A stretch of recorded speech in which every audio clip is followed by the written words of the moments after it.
After the cataclysm, a blood-red moon hung high in the sky. Calamities descended upon the mortal world, and zombies roamed unchecked. Cities turned into forbidden zones, while among humanity, awakened ones emerged, leading the survivors in their struggle against the disaster. Joining a convoy dramatically increased one's chances of survival. Having escaped from Qinghai, Zhang Yang set off on a desperate road survival journey with his son, who was not yet 2 years old. From the radio of the off-road vehicle, the crackling of static could still be heard. This is the People's Broadcast of 𝓃 Country. This is the People's Broadcast of 𝓃 Country. Stay away from crowds, seek shelter. Live on. If you are a survivor, please do your utmost to live. Humanity shall not perish, civilization shall endure. After that, only the radio's hissing static remained, and the endless stretch of road ahead. After the planet devoured the moon, the blood moon descended. Strange, unidentified creatures began to appear on Blue Star. These unknown beings launched assaults on humans, and people named them calamities. Humans attacked by the calamities turned into zombies. Qinghai fell, and Zhang Yang fled with his child, beginning a life on the run. Among the remaining humans, awakened ones started to appear. Awakened ones possessed formidable abilities capable even of confronting the calamities. Yet to this day, no one had ever succeeded in killing a single calamity. On both sides of the highway, the land lay flat and boundless. There was nowhere for zombies to hide, making it a suitable place to rest. The front left tire of the vehicle had been punctured, though fortunately the leak was minor. He could only drive on stop to add a bit of air, and then continue forward. Zhang Yang brought the vehicle to a halt. Food in the car was already running low. He lifted his son out, fastening the baby against his chest with a carrier. Nearby, he gathered some dry firewood, and took a folding camping pot from the trunk along with a moonshare and a 40-centimeter folding camping table. He found 2 stones, and set the camping pot atop them, then lit the firewood beneath. In the pot, rice porridge was cooking. From the moment he stepped out of the car, Zhang Yang had held his child in his arms without pause. Whether he was working or resting, he never let go. Fortunately, Shuashuo was remarkably well-behaved. The child seemed to faintly sense how harsh survival had become in this world. It was as though millions of years ago humanity's ancestors had struggled just as arduously in their battles against nature. This ordeal had awakened the survival logic etched deep within the child's genes. The rice porridge rolled and bubbled in the pot, or Zhang Yang's food supplies were already scarce. "Daddy, eat porridge," the boy said. For a fleeting moment, Zhang Yang felt a trace of warmth in this apocalyptic world. He smiled and lifted his son higher in his arms, though his voice was low and heavy. "Shuashuo, be good, we'll eat porridge." To be frank, before the cataclysm, Zhang Yang's life had been fairly comfortable. After retiring from the military, he had worked as a mid-level manager at a company, while his wife was an astronomy PhD at the Scientific Research Institute of 𝓃 Country. 2 months ago, the sky I deployed in Zhu province by 𝓃 Country made a discovery. It detected a small asteroid hurtling into the solar system at an astonishing speed, heading straight toward Blue Star. If it struck, human civilization would cease to exist. His wife Li Qingya, who had been on vacation, was urgently transferred by special plane to the 381 headquarters in Western Frontier to conduct extraterrestrial research. She left behind Zhang Yang in Qinghai alone with their less than 2-year-old son. Before the impact, his wife called from Western Frontier, her voice taut with urgency. "Zhang Yang, listen to me. There will be no impact. The target of the unidentified celestial body is the moon. Earth is about to face a great cataclysm. The calamities will reappear in the mortal world." "Qingya, what are you talking about?" "Don't speak, Zhang Yang. You must prepare immediately. Bring as much food, rice powder, medicine, and water as you can. Load them into your car. Take Shuashuo and leave Qinghai as fast as you can." "Qingya, what on earth has happened?" "Keep away from crowds and trust no one. Do not believe that the dead can come back to life. Do not believe that relatives will suddenly appear at your side. Get on the highway and run. Just keep running. Zhang Yang, take good care of our child." "Zhang Yang, farewell, my love." Then came a series of desperate screams from the other end of the line, followed by the dull beeping of a disconnected call. Flustered, Zhang Yang realized his wife might already be in grave danger. When he dialed back, no one ever. Zhang Yang began packing and sorting 2 cans of rice powder, half a bag of rice, 2 cases of bottled water in the car, and a box of diapers. Downstairs, 2 private cars were parked, a black Dio A6 sedan and a Qinghai Plate Desert Gold 40 off-road vehicle. Zhang Yang hesitated for a moment, then jumped into the off-road vehicle and drove straight toward the highway entrance. At the highway toll station, the attendant in the booth lazily pushed open the window, reaching out to stop Zhang Yang's car. It was at that very moment that the cataclysm descended. Countless eerie creatures fell from the sky. These monsters in all manner of grotesque forms began madly attacking humans as soon as they landed. Humans who were torn and bitten transformed into mindless zombies, continuing to tear into others of their kind. Zhang Yang slammed the accelerator to the floor, and the off-road vehicle smashed through the barrier. "How dare you break the barrier?" the attendant shouted, pushing open the window to curse, raising his walkie-talkie to call for help. A calamity crashed through the glass booth behind him, knocking him to the ground. More calamities descended. Zhang Yang pressed the accelerator so hard it seemed about to smoke. He had no idea how long he drove before at last no more calamities appeared in his rearview mirror. Even then Zhang Yang dared not relax, continuing to speed along the road.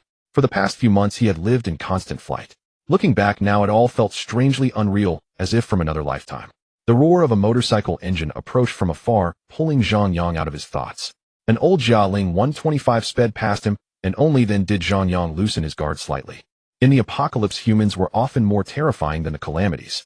Unexpectedly, the motorcycle turned around and came back. Two men climbed off the bike. Silently, Zhang Yang pulled his child closer, securing the carrier straps like a kangaroo protecting its joey. One was a man in his 30s with floral tattoos and sunglasses, the other a pale-haired youth in his 20s. When they got off the motorcycle, both carried weapons. The white-haired youth held a large kitchen knife, while the tattooed man, confident in his brute strength, gripped a baseball bat. Steam rose from the camping pot as the two men slowly approached. "Bro smells like rice porridge," the white-haired youth said, sniffing hard. "The city's crawling with calamities and zombies. Damn it, we've been out for over 2 months, and we can still stumble upon rice porridge," the tattooed man muttered, tilting his chin. "How with the kid, huh? Leave the food and get lost," he ordered. Zhang Yang remained unmoved, still seated in the moon chair, the table knife resting on the small table in front of him. A cold smile curled on the tattooed man's lips.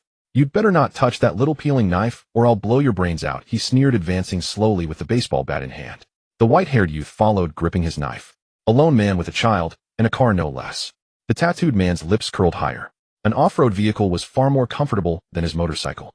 "Bro, he's mute," the white-haired youth said, emboldened by Zhang Yang's silence. "Don't play dead with me. I haven't had meat in 2 months and never tasted four-horned lamb. Don't push me, get moving." As he spoke, the tattooed man reached out and slapped Zhang Yang's cheeks. He did not hold back, yet Zhang Yang remained motionless, as unyielding as a rock. Still a stubborn one. "Damn you." The tattooed man lost his patience. He swung the baseball bat down toward Zhang Yang's head. Zhang Yang's left hand rose to cover his son's eyes.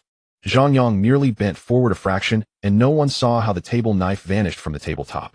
Whitehair only caught a flash of steel before his companion suddenly flung away the baseball bat. The tattooed man clamped both hands desperately over his throat, staggering backward step by step. Blood fountained out, gurgling sounds bubbled from his mouth, before he collapsed flat onto the ground. His throat had been completely severed, leaving only a bellows-like gurgling rasp. Within a few seconds his pupils began to dilate, and the tattooed man died with eyes wide open, unable to rest in peace. A metal clang rang out as the machete in Whitehair's hand fell to the ground, followed by the heavy thud of his knees hitting the dirt. "Big brother, spare me, spare my life," he cried. When Zhang Yang had risen to his feet, he had already covered his son's eyes with his left hand, and the table knife had slipped into his right. Blood still clung to the blade, slowly dripping onto the yellow earth beneath his feet. Terrified out of his wits, Whitehair had already discarded the machete. Knowing he was no match for the man before him, he kowtowed again and again. "Have you ever killed anyone?" Zhang Yang's voice was low and steady, making Whitehair pause for a heartbeat. "No, I haven't. I'm timid. I don't dare kill anyone. Big brother, please spare me," he stammered. His voice shook, edged with sobs. "All right, you may go," Zhang Yang said, lowering the table knife. Whitehair froze for half a second, taken aback that the other man yielded so easily. Then he scrambled away in a frantic tumble, leaving the machete behind as he bolted toward his motorcycle in a panic. He kicked the starter lever again and again with all his might. The engine coughed. With a sputtering pop, the motorcycle finally roared to life. Just as Whitehair was about to shift gear and twist the throttle, a sudden chill spread across his back. He slowly turned his head. The table knife was no longer in Zhang Yang's hand. "You." The rest of his words never left his mouth. He toppled from the motorcycle and fell to the ground in the exact same way as the tattooed man. Even his posture was identical, sprawled face down on the ground. Zhang Yang walked over unhurriedly and drew the table knife from Whitehair's back. A crisp chime rang out within his mind. The system had detected that he had gained 20 points of slaughter experience, which could be used to exchange for or upgrade equipment. A system. Cradling his son, Zhang Yang sat back down in his folding moon chair. The rice porridge in the pot was already done. He scooped it up spoonful by spoonful and fed the child. Little Shuashuo was very sensible despite not yet being 2 years old. His tiny hand pushed the spoon toward Zhang Yang's mouth instead. "Daddy, eat," he said. A pang of sorrow twisted in Zhang Yang's chest, but he forced a smile. "Shuashuo, you eat." Taking advantage of the pause during the meal, Zhang Yang briefly familiarized himself with his system. It appeared to be a kind of slaughter experience system, accumulating kill points to gain experience, which could then be used to unlock functions or skills essential for survival in the apocalypse. This system was in fact frighteningly well suited to the end of the world. "System, how does one become a human awakener?" he asked. A chime sounded in reply. Human awakeners were those who, after the apocalypse, awakened and possessed certain supernatural abilities. There were said to be hundreds of categories of awakeners, and the system began to provide information on how one might become such a human awakener. There were multiple possible routes to awakening. First, innate awakening. These individuals would automatically awaken when the apocalypse descended. Second, injection of an awakening serum, which only granted a certain probability of awakening. Third, a route to awakening that remained unknown. Damn. Zhang Yang was speechless. Even his system did not know what the third method actually was. Help me repair my tires. How much experience in total will that require? He asked. The system scanned his vehicle and reported that 2 tires on his off-road car were leaking air. Repairing them would consume 15 slaughter experience points, and asked whether to proceed. Repair them, he ordered. The system chimed again, stating that the repairs would take 15 minutes, and had begun at 1%. His off-road vehicle's left front tire had been punctured by a nail, and with no repair tools found along the way, he could only drive a bit, and then stop to refill the air. Fortunately, there was still an air pump in the car, a gift from the insurance company when he had first bought the vehicle. As for the spare tire removed from the tailgate long ago, it was already beyond use. There was not much porridge in the camping pot, but at least the child did not eat much. Only after little Shuashuo was full did Zhang Yang tip the remaining porridge into his own mouth, gulping it down in a few rough swallows. With the advent of the apocalypse, human civilization had collapsed. Species-mutated food became scarce. Zhang Yang fled with his child from place to place, constantly evading disasters and the relentless pursuit of zombies. His child was now the only reason he could keep living. His destination was the western frontier of Xizjiang. He had to find out whether his wife Li Qingya was still alive. A low wail of engines rose in the distance. Zhang Yang's face changed as he looked up to see a convoy of vehicles driving toward him. The 2 corpses on the ground could no longer be cleaned up in time. The convoy drew nearer and nearer. At the head was a black off-road vehicle, followed by 2 pickup trucks with a bus behind them. And trailing the bus, unbelievably, was a fuel tanker. The sight stirred a fierce envy in Zhang Yang. After more than 3 months on the run, he knew all too well how precious gasoline was. Food and fuel had become among the most essential supplies for survival in the apocalypse. The off-road vehicle pulled up across his path, blocking his car from the front. The 2 pickup trucks stopped at tricky angles on either side, hemming Zhang Yang's vehicle in from left and right. From the SUV, a man in his 30s climbed down.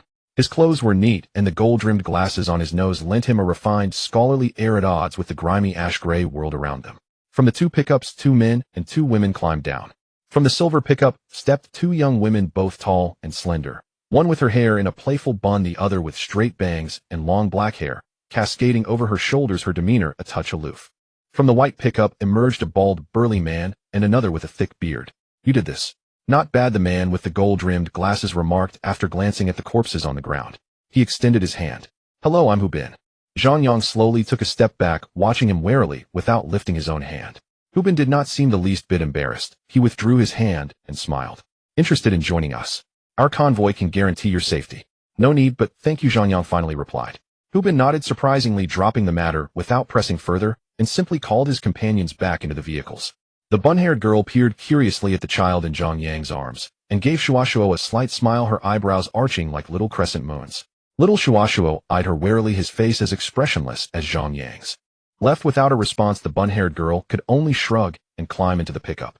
The girl with straight bangs merely cast a single glance over, arms folded, before taking the front passenger seat. The bald brute and the bearded man did not bother to interact at all. The convoy kicked up a cloud of dust and vanished at the horizon in the blink of an eye. Zhang Yang stowed his supplies in the trunk, then carefully settled his son back onto the rear seat. This was no place to linger. He decided to leave as well.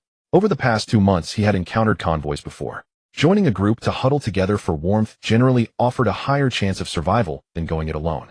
Yet most convoys, upon seeing that he was traveling with a child, an actual infant, had no intention of inviting him along. Zhang Yang understood. After all, no one wanted an extra burden in their team. For this man to extend an invitation so readily inevitably aroused Zhang Yang's suspicion. Suddenly, he stepped out of his car again and walked over to the motorcycle that was still rumbling nearby. With a hard yank, he tore the motorcycle's fuel tank free. On a simple 125 cubic centimeters bike, the tank was easy to detach, a single fuel line trailing from it. Hugging the tank to his chest, he carried it over and inserted the hose straight into his car's fuel inlet. Once the gasoline from the motorcycle had been transferred into his off-road vehicle, Zhang Yang finally got and started the engine and prepared to leave. Suddenly, he saw that the convoy ahead had turned around and was coming back. A jolt of alarm shot through him. Or were they coming back to strike him after all? Yet this time the convoy thundered straight past his position. The bus was charging madly at the front, swaying dangerously from side to side, too late to brake. The driver, risking a rollover at any moment, had the accelerator floored. The fuel tanker behind was no less frenzied, with the SUV and the two pickups bringing up the rear. As they roared past Zhang, the window of the white pickup slid down. The bearded man shouted at the top of his lungs, "Zombie-tide, run!" Startled, Zhang spun the steering wheel and slammed his foot down on the accelerator. Calamity, this thing simply cannot be killed. However, there is one advantage: Calamity fears sunlight. Generally, it does not move during the day. Zombies are different. Although they are not fast, they come in waves. In the rearview mirror behind the off-road vehicle driven by Hubin, there was a vast, dark mass reminiscent of the zombie-tide from the movie Resident Evil. Thanks to the system, Zhang joyfully discovered that the tire had been repaired. Pressing the accelerator, Zhang raced ahead of the others. Xiao Shua sat in the safety seat, looking quite indifferent. Although the safety seat in the back took up a lot of space in the car, Zhang insisted on bringing it. Why he insisted on having the safety seat, he himself was not sure. If the vehicle were to crash violently, he would likely die, and the child would not survive either. Yet he persisted. Oh, perhaps this is what it means to be a father. The zombie tide followed closely, with individual zombies continuously joining from the roadside. Zhang led far ahead, leaving the convoy behind. The bearded man in the white pickup truck poked his head out, frantically banging on the roof. This son of a gun is really running fast. Accelerate! Accelerate! An hour later, the zombie tide finally disappeared. Zhang still did not dare to slow down and drove for over an hour before finally stopping the vehicle. The fuel tank was already sounding an alarm. Fuel was running low. Zhang frowned, recalling that he had encountered 2 gas stations on the way, but both had been occupied by zombies. If he could not refuel, he would have to abandon the vehicle. Giving up the car was equivalent to signing his death warrant. Fortunately, at that moment, the convoy caught up. Everyone parked, and Hubin's off-road vehicle overtook, the rest being the first to disembark. Out of gas, huh? The tone of the other party made Zhang uncertain whether it was mockery or derision. He said nothing, as Zhang was not one to talk much. Except to his wife, who seemed to bring out his talkative side. With the child strapped in the carrier, Zhang became like a kangaroo. "Hey, kangaroo." Turning around, Hubin tossed over a golden object. Zhang caught it. It was an orange. This left Zhang momentarily stunned. In such chaotic times, an orange was considered a luxury. This damn apocalypse, the child needs a balanced diet. After saying that, Hubin didn't look back, turning to instruct the people in the convoy, "Set up camp here, and we'll set off at dawn." It seemed Hubin was the leader of the convoy, and everyone obeyed him. Zhang held the relatively fresh-looking orange still in a daze.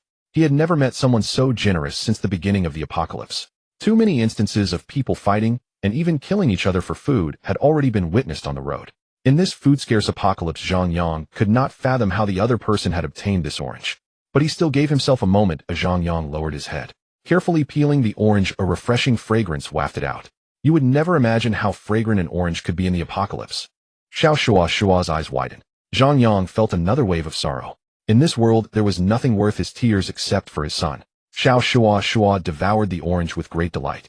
The bag of rice was almost empty, and he dumped the remainder into the camping pot. This bag of rice was obtained at the cost of life during a previous encounter in a supermarket.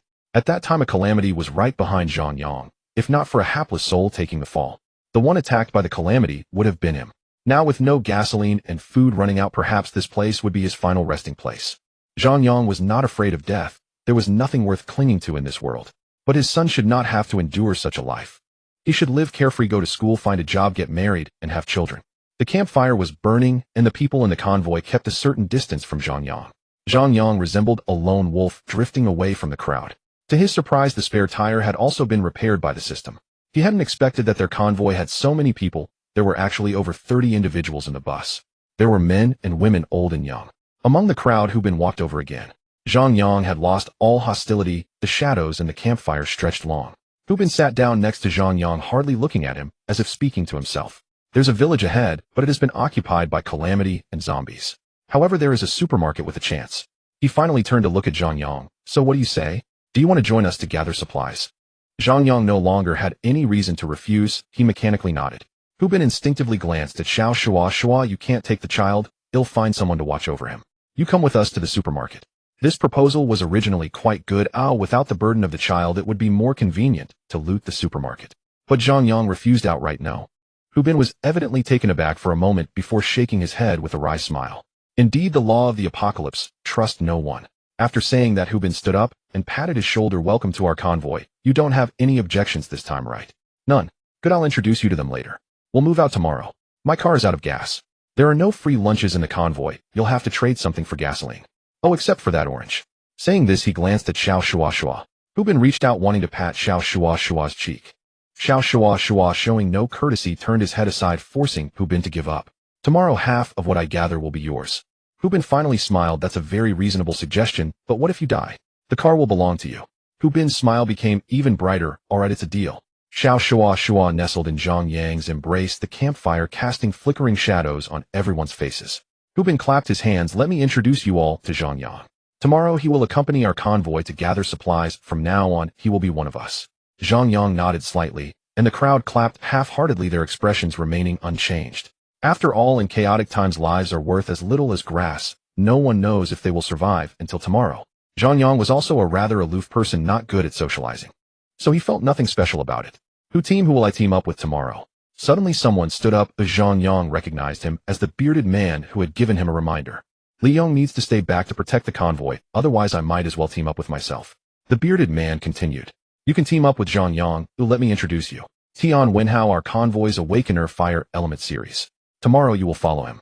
Zhang Yang was taken aback. It was his first time meeting an Awakener. To his surprise, this bearded man Tian Wenhao turned out to be an Awakener. The burly man sharing the vehicle with him was called Li Yong, while the two girls in the silver pickup were named Li Shasha with a bun hairstyle and Yang Ying with long black hair. The bus driver was an old man named Zhao, while the tank truck was driven by a short fellow named Hu. As for the remaining individuals, they were of little importance. Tian Wenhao glanced at Zhang Yang. Children are not allowed. Zhang Yang frowned slightly and said to Hu Bin, I prefer to act alone. Upon hearing this, everyone was momentarily stunned. Scavenging is the only opportunity for survival in the apocalypse. Without a team, the chances of surviving solo are extremely low. Only by cooperating can success be achieved. On one hand, they must guard against zombies while also being vigilant against the attacks of disasters. Are you sure? Tian Wenhao shot a furious glance, for he was a distinguished fire element, awakened one. How many people are eager to team up with him, yet this guy actually refused, perhaps for his little kangaroo. Hu Bin awkwardly smiled and said, Alright, everyone get some rest, we'll set off at dawn. Zhang Yang said nothing and turned to his off-road vehicle. In the cramped vehicle, little Shuashu had the only space. The small figure scrambled up and down inside, and only when he saw his son did a warm smile appear on Zhang Yang's face. Unless in absolute safety, he would not let his child leave his sight. Before long, someone gently knocked on the car window. It was a little guy named Hu from the fuel truck. He was less than 1.55 meters tall and was holding a huge metal fuel can. The captain asked me to bring this over. Remember to return the canister when you're done.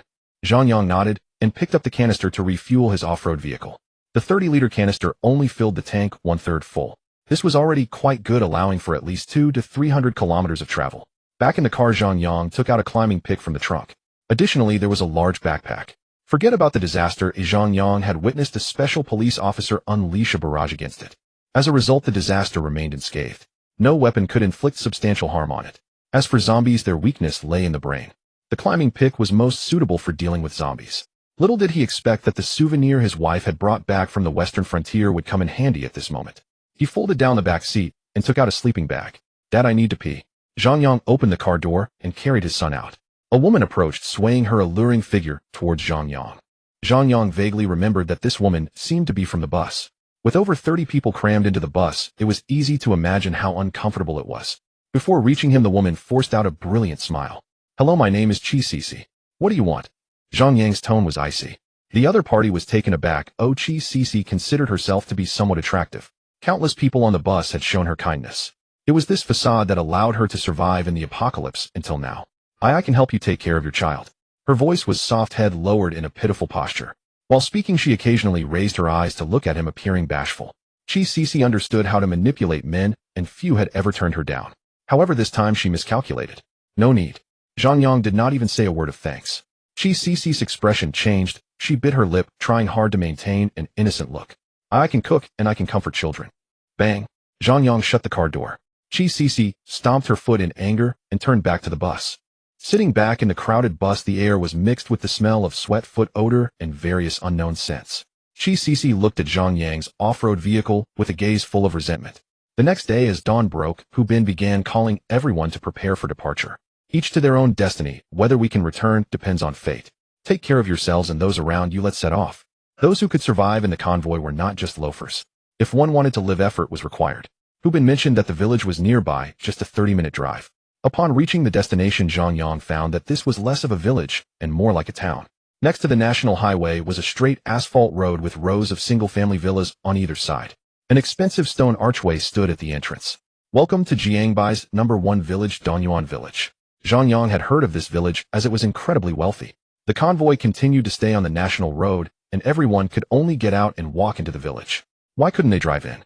Once a vehicle entered the village, it was highly likely to be trapped by zombies. At that point, it would be a total loss. An off-road vehicle is not an armored tank, especially when facing a disaster. Driver Lao Zhao and Ah, who became the envy of everyone, because they could avoid the risks of entering the town and still receive supplies. The burly Li Yong stayed behind to protect the convoy, not needing to enter the village. Everyone else, as long as they could still move, had to go, including the captain Hu Bin. The convoy did not support idle people. So this is the legendary Donyuan village, truly living up to its reputation. Tian Wenhao, the bearded man, jumped off the pickup truck, gazing at the eerily quiet village. Shasha, you stay here, come with me. Hu Bin left this remark and crawled into his off-road vehicle. The girl named Li Shasha with her bun hairstyle softly responded with an "oh" and followed him inside. Zhang Yang still misunderstood. Hu Bin would not enter the village at all. As the captain, it was understandable, and others could not say anything. However, the gazes of everyone were somewhat strange.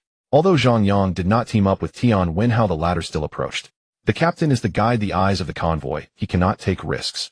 The guide is a type of awakened one with innate leadership qualities. Guides can sense the presence of nearby disasters. They lead the convoy along a relatively safe route. But it is only relatively safe. Guides can only detect the aura of disasters, but are unable to sense zombies. There have been cases where guides avoided disasters only to be devoured by zombies. Zhang Yang simply responded with an "oh." Tian Wenhao seemed to be a chatterbox, continuing to introduce. Li Shasha is the captain Hu Bin's mistress. You'd better stay away from her. As for that Yang Ying, she is an awakened, one of the dark magic type. This time Zhang Yang was genuinely surprised, as there were so many awakened ones in the convoy. But Zhang Yang had no idea what this dark magic entailed. Are there any other awakened ones? Zhang Yang finally spoke. Tian Wenhao shook his head. No, but no one knows when they might suddenly awaken. Do you know why the captain brought so many people? It is to hope that more awakened ones will appear in the convoy, ensuring. Zhang Yang responded with a soft and tightened the strap around his waist. Little Shuashu obediently lay in Ren Yang's arms, silent. You still brought a child? Do you know how slim the chances of surviving this trip are? Zhang Yang remained silent. He certainly knew. For the past 3 months, every day had been like walking on the edge of a knife. For ordinary people, going to such a village was tantamount to seeking death. The people on the bus also understood, but without going there would be no supplies, which was also a death sentence. Tian Wenhao sized up Zhang Yang, thinking he would plead with him. After all, he was a distinguished fire element, awakened one. To his surprise, Zhang Yang remained silent. You have 40 minutes. The convoy departs in 40 minutes. Hu Bin poked his head out from the black off-road vehicle, shouted a sentence, and then closed the door. Tian Wenhao sighed, seemingly making a significant decision. Count me unlucky, just follow behind me. Zhang Yang was taken aback. The word thanks had not even escaped his lips when Tian Wenhao had already stepped into the village. The sunlight was glaring and the sky was a deep blue without a cloud in sight. In a world devoid of industrial civilization, the sky finally regained its true colors. In contrast, Donyuan village seemed to be shrouded in an invisible mist. The village felt lifeless. Although visibility was decent, it gave off a haze-like sensation. The archway labeled the first village of Jiangbei, Donyuan village, became a dividing line between two worlds. Inside the village, a thin mist hung heavily, while outside the sun shone brightly. Tian Wenhao, a fire element awakened, led the charge, followed closely by Zhang Yang. Behind Zhang Yang were several people from the large buses. Yang Ying, an awakened of the dark element, similarly had the remaining group from the bus following her, including Qi Cici. Occasionally, Qi Cici's gaze met Zhang Yang's, filled with resentment. Zhang Yang pretended not to see, gripping the climbing pick tightly, as he closely followed Tian Wenhao. The crowd moved cautiously, each step taken with great care. Zombies were extremely sensitive to sound, and no one knew how many were hidden in the village. This journey was destined to leave many behind. Zhang Yang also didn't know if he would survive. But in order to continue living, he had to come just like everyone else. Despite everyone's carefulness, a few scattered zombies caught their scent. The zombies moved slowly, especially those that were isolated. However, once a horde formed, or their feeding instincts were provoked, the zombies would move as fast as lightning. It was akin to locusts. Once they swarmed, nothing would remain in their path. Scattered zombies slowly surrounded from both sides of the street. The crowd began to stir as a zombie at the front started to pick up speed. The zombies behind also began to stir. Tian Wenhao chanted a spell, forming a sword gesture with his hand and tracing a circle in the air. Then with a single palm strike, a burst of fire erupted from Tian Wenhao's palm. The flames instantly engulfed the zombie in front of him. Zhang Yang was astonished. It was his first time witnessing an awaken in action. With no flashy movements, one could unleash fire from their palm as if it were nothing. If he hadn't seen it with his own eyes, he would never have believed it. An elderly female zombie staggered toward Zhang Yang. He swiftly turned around, and his climbing pick struck precisely at her forehead. As the climbing pick was pulled out, black blood flowed down her forehead. The female zombie collapsed motionless. The only vital point for zombies was the brain. Others joined in the fight, and fortunately, it seemed there weren't too many zombies on the outskirts. Everyone fought while retreating, yet throughout it all Zhang Yang did not see Yang Ying, the one with dark magic, make a move. He felt a sense of security following closely behind Tian Wenhao. A fire element awakened. As for the others, they paired up to fight together. As they advanced, zombies kept falling down. Finally, on the widest street in the center of the village, a 3-story supermarket appeared before them. Minfa Supermarket. Before the catastrophe, Danyuan Village was one of the top 10 wealthiest villages in the country. A village-run supermarket was as large as a township supermarket, if not larger. Joy appeared on everyone's faces. Such a large supermarket could provide supplies for a long time.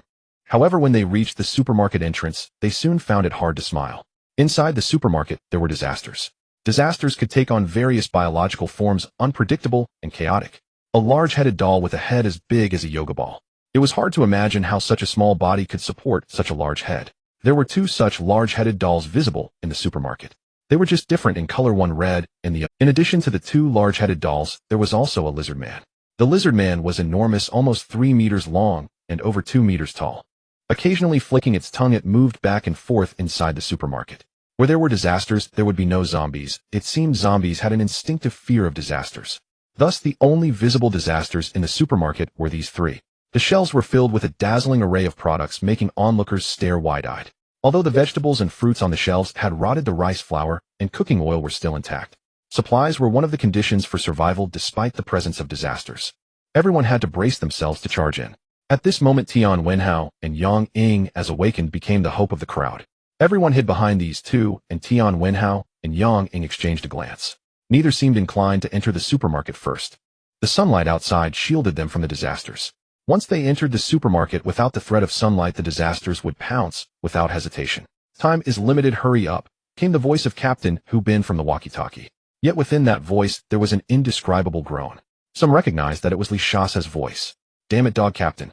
Even at this time you still have the mind to Tian Wenhao cursed softly and turned to Zhang Yang, saying, "You go first, he'll cover you from behind."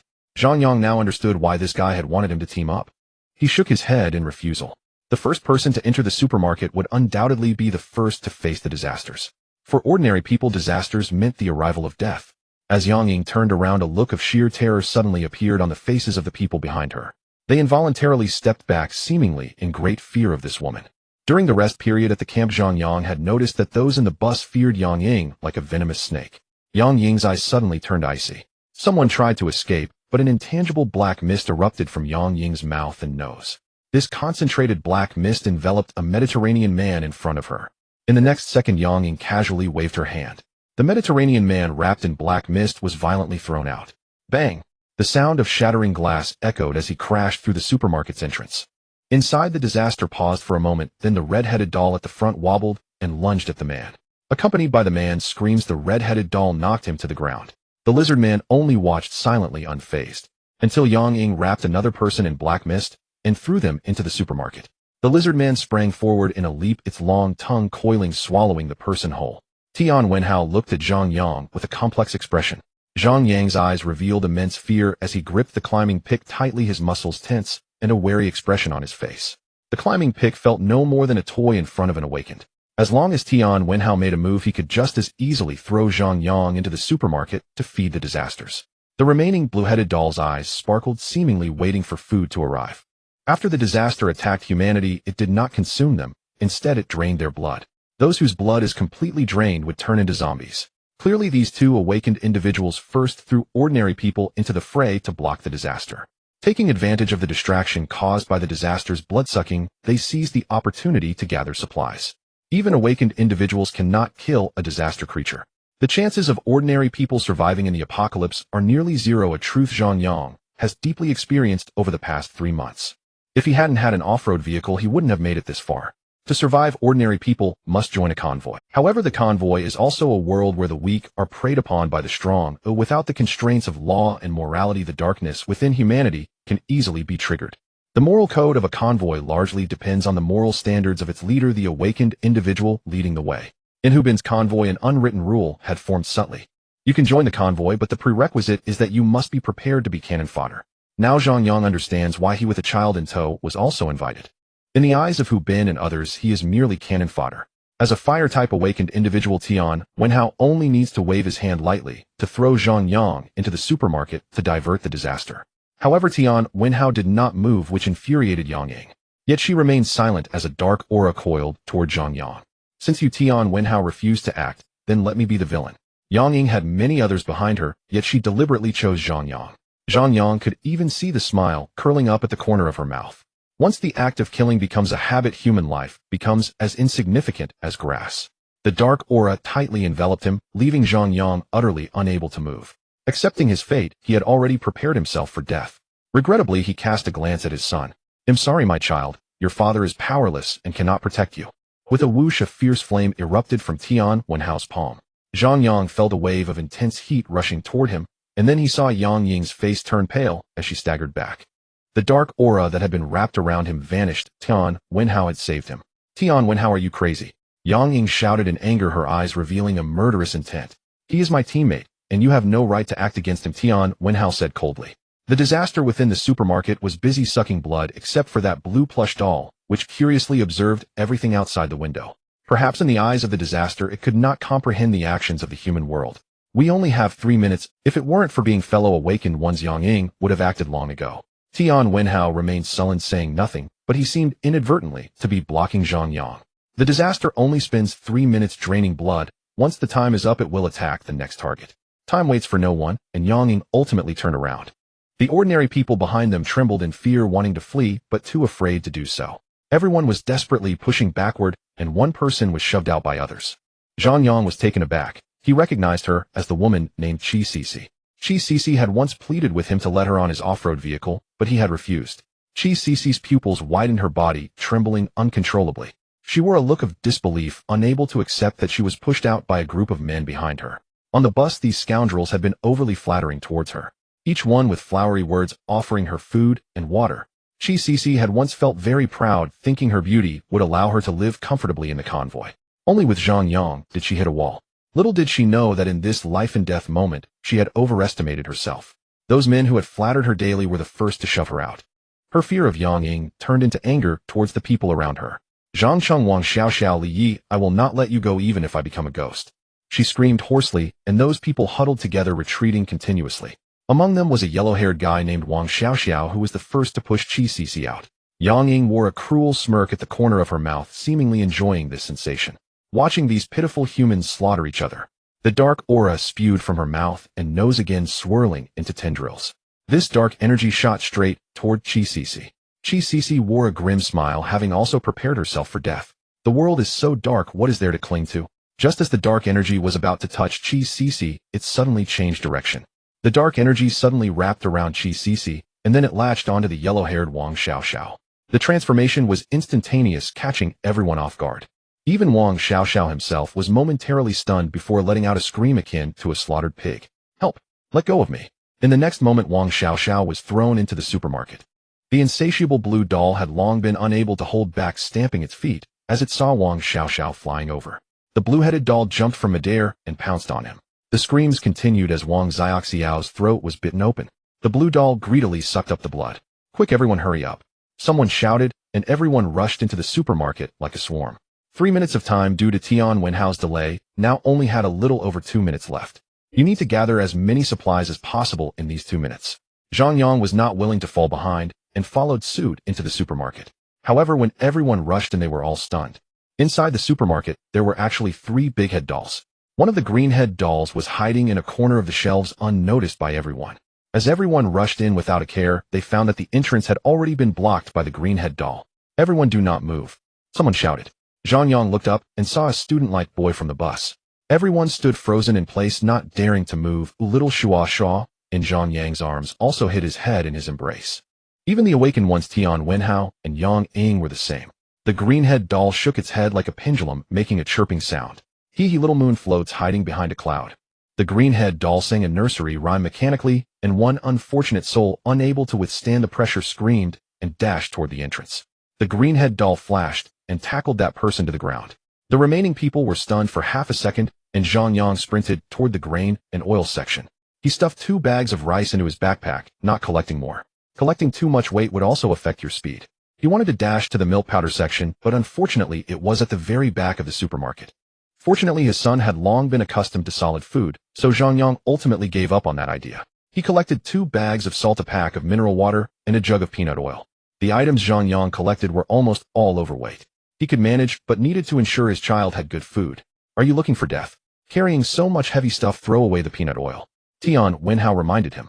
Tian Wenhao was right, and Zhang Yang hesitated for a moment.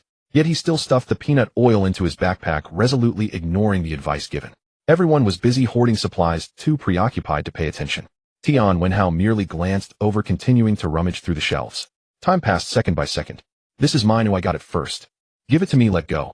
Someone began to fight over it, causing several disasters to stir. In particular, the red-headed doll that first pounced on a human raised its head. Don't move. The boy who had just shouted spoke again. The crowd stood still like puppets, not daring to move. Only Yang Ying cast a strange glance at the boy, until the red-headed doll lowered its head again, sucking on the wound of the human beneath it. The crowd cautiously tiptoed towards the door. Little Shuashu pouted on the verge of tears. He was still just a child. The faces of everyone changed drastically as they all knew that if this child cried out, no one would be able to leave alive. Everyone's gaze fell upon Zhang Yang, their eyes filled with resentful hatred. Fortunately, little Shuashu seemed to sense the danger and ultimately did not cry out. The crowd let out a sigh of relief, and just as Zhang Yang tried to step towards the door, Tian Wenhao pulled him back. The awakened one's strength was extraordinary. Zhang Yang felt as if his arm were gripped by an iron claw. A middle-aged woman, her backpack bulging with supplies, was closest to the door. The red-headed doll began to move again, and the middle-aged woman hesitated for a moment before daring to rush towards the entrance. Just a step away, as soon as she extended her body out the door, the blazing sunlight awaited outside. No matter how powerful the disaster was, it dared not expose itself to the sunlight. However, just as the front half of the middle-aged woman was exposed to the sunlight, she suddenly fell to the ground. It turned out that her ankle had been caught by that red-headed doll. The disaster was incredibly strong, its small hands gripping the middle-aged woman's ankle and pulling hard. She was dragged back into the shadows amidst her screams as the red-headed doll crazily drained her blood from the neck. Run! Tian Wenhao tugged at Zhang Yang, darting out like an arrow. Behind Zhang Yang was Yang Ying, who was even faster. The remaining people rushed towards the door. There were always a few unlucky ones, and one person seemed to be running too hurriedly, accidentally knocking over a shelf. The lizard man turned its head, discarding the corpse in its hands. Its tongue flicked out, wrapping around the person and pulling them into its mouth. The crowd frantically squeezed towards the door, and the Mediterranean man, who was drained of blood, suddenly opened his eyes. Though he was nothing but skin and bones, his eyes had turned pitch black. The Mediterranean man suddenly sprang up and pounced on a tall, thin person nearby. After being drained of blood, the Mediterranean man had transformed into a zombie. The zombie was equally deadly, causing the tall, thin person to scream in horror. As everyone fled, panic ensued. However, what made them truly uneasy was that the street outside was already filled with zombies. They were dense and endless. Over the intercom, Hu Bin's urgent voice rang out. The convoy departs in 5 minutes, only 5 minutes. Everyone gasped in shock. With only 5 minutes and surrounded by zombies, there was no way to reach the convoy in time. Tian Wenhao thrust both palms forward, 2 flames separating as the zombies in front were engulfed in fire. However, more zombies were charging in. Everyone joined the fight. Zhang Yang swung the pickaxe in his hand. He wasn't effective against the disaster, but he could still handle the zombies. The pickaxe struck the zombie's head with precision, black liquid spilling from its body. The crowd began to counterattack, but the number of zombies continued to increase. The zombies began to exhibit a hunger for flesh, becoming increasingly agitated and faster in their movements. An enraged zombie's attack power and speed would increase, making it difficult for ordinary people to resist. Screams began to echo, drawing in even more zombies. Damn it, there are more and more. Tian Wenhao shouted while spewing flames. Dark energy swirled around Yang Ying, intangible tendrils extending out to repel the zombies. People started gathering behind these 2 awakened ones as Tian Wenhao and Yang Ying led the way, providing a bit more safety. However, this was merely an illusion. Soon people realized that there would be no safety behind the awakened ones. As zombies continued to gather, the path ahead became blocked. Fortunately, they hadn't driven into the village, otherwise they wouldn't have been able to break through. Even so, the dense horde of corpses still trapped everyone together. In the supermarket, the Mediterranean man, along with another yellow-haired person named Wang Xiao, and the middle-aged woman also rushed out. They had already turned into zombies. Zombies do not linger where disasters occur, and the Mediterranean man that burst out lunged toward the crowd. "Old Lou, it's me. Don't eat me." From the voice, Zhang Yang only knew that the Mediterranean man's surname was Liu, but his full name remained unknown. Once the Mediterranean man transformed into a zombie, he pounced on an old friend. But what did that have to do with Zhang Yang, who was also surrounded by zombies? Years of military experience finally came in handy. As a former champion of the entire army in martial arts, Zhang Yang's pickaxe was almost a one-hit kill. The military's lethal techniques were straightforward and effective. "Time is running out, hurry up." At the village entrance, Hu Bin popped his head out of the off-road vehicle, shouting into the intercom. The commotion caused by Zhang Yang attracted most of the zombies, but still a few scattered zombies headed towards the convoy. Those tasked with protecting the convoy also picked up weapons to begin their counterattack. Hu Bin was right, leaving the burly Li Yong was now useful. In Li Yong's hands was a crossbow.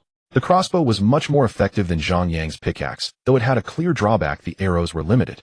Fortunately, there weren't many zombies attacking the convoy driver Lao Zhao, and Hu also joined the battle.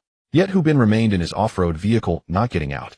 He was also an awakened one. Although the attack power of a guiding awakened one was slightly weaker, he was still much stronger than ordinary people. Hu Bin even drove the vehicle to the very front of the highway, ready to flee at any moment. Seeing that breaking through was hopeless, the zombies' agitation intensified. Tian Wenhao and Yang Ying gradually began to falter, and the screams of those behind them echoed incessantly. Suddenly, Tian Wenhao and Yang Ying exchanged glances and nodded simultaneously. Tian Wenhao brought his palms together while black energy surrounded Yang Ying. The two almost acted at the same time, unleashing massive flames and surging black energy towards the horde of corpses. Boom! The horde was forcefully pushed apart, leaving Zhang Yang dumbfounded. He had not expected the potential unleashed by the awakened ones to be so terrifying. Suddenly, a frenzied zombie lunged at Zhang Yang from behind. This zombie was the middle-aged woman who had just been pounced on by the red-headed doll.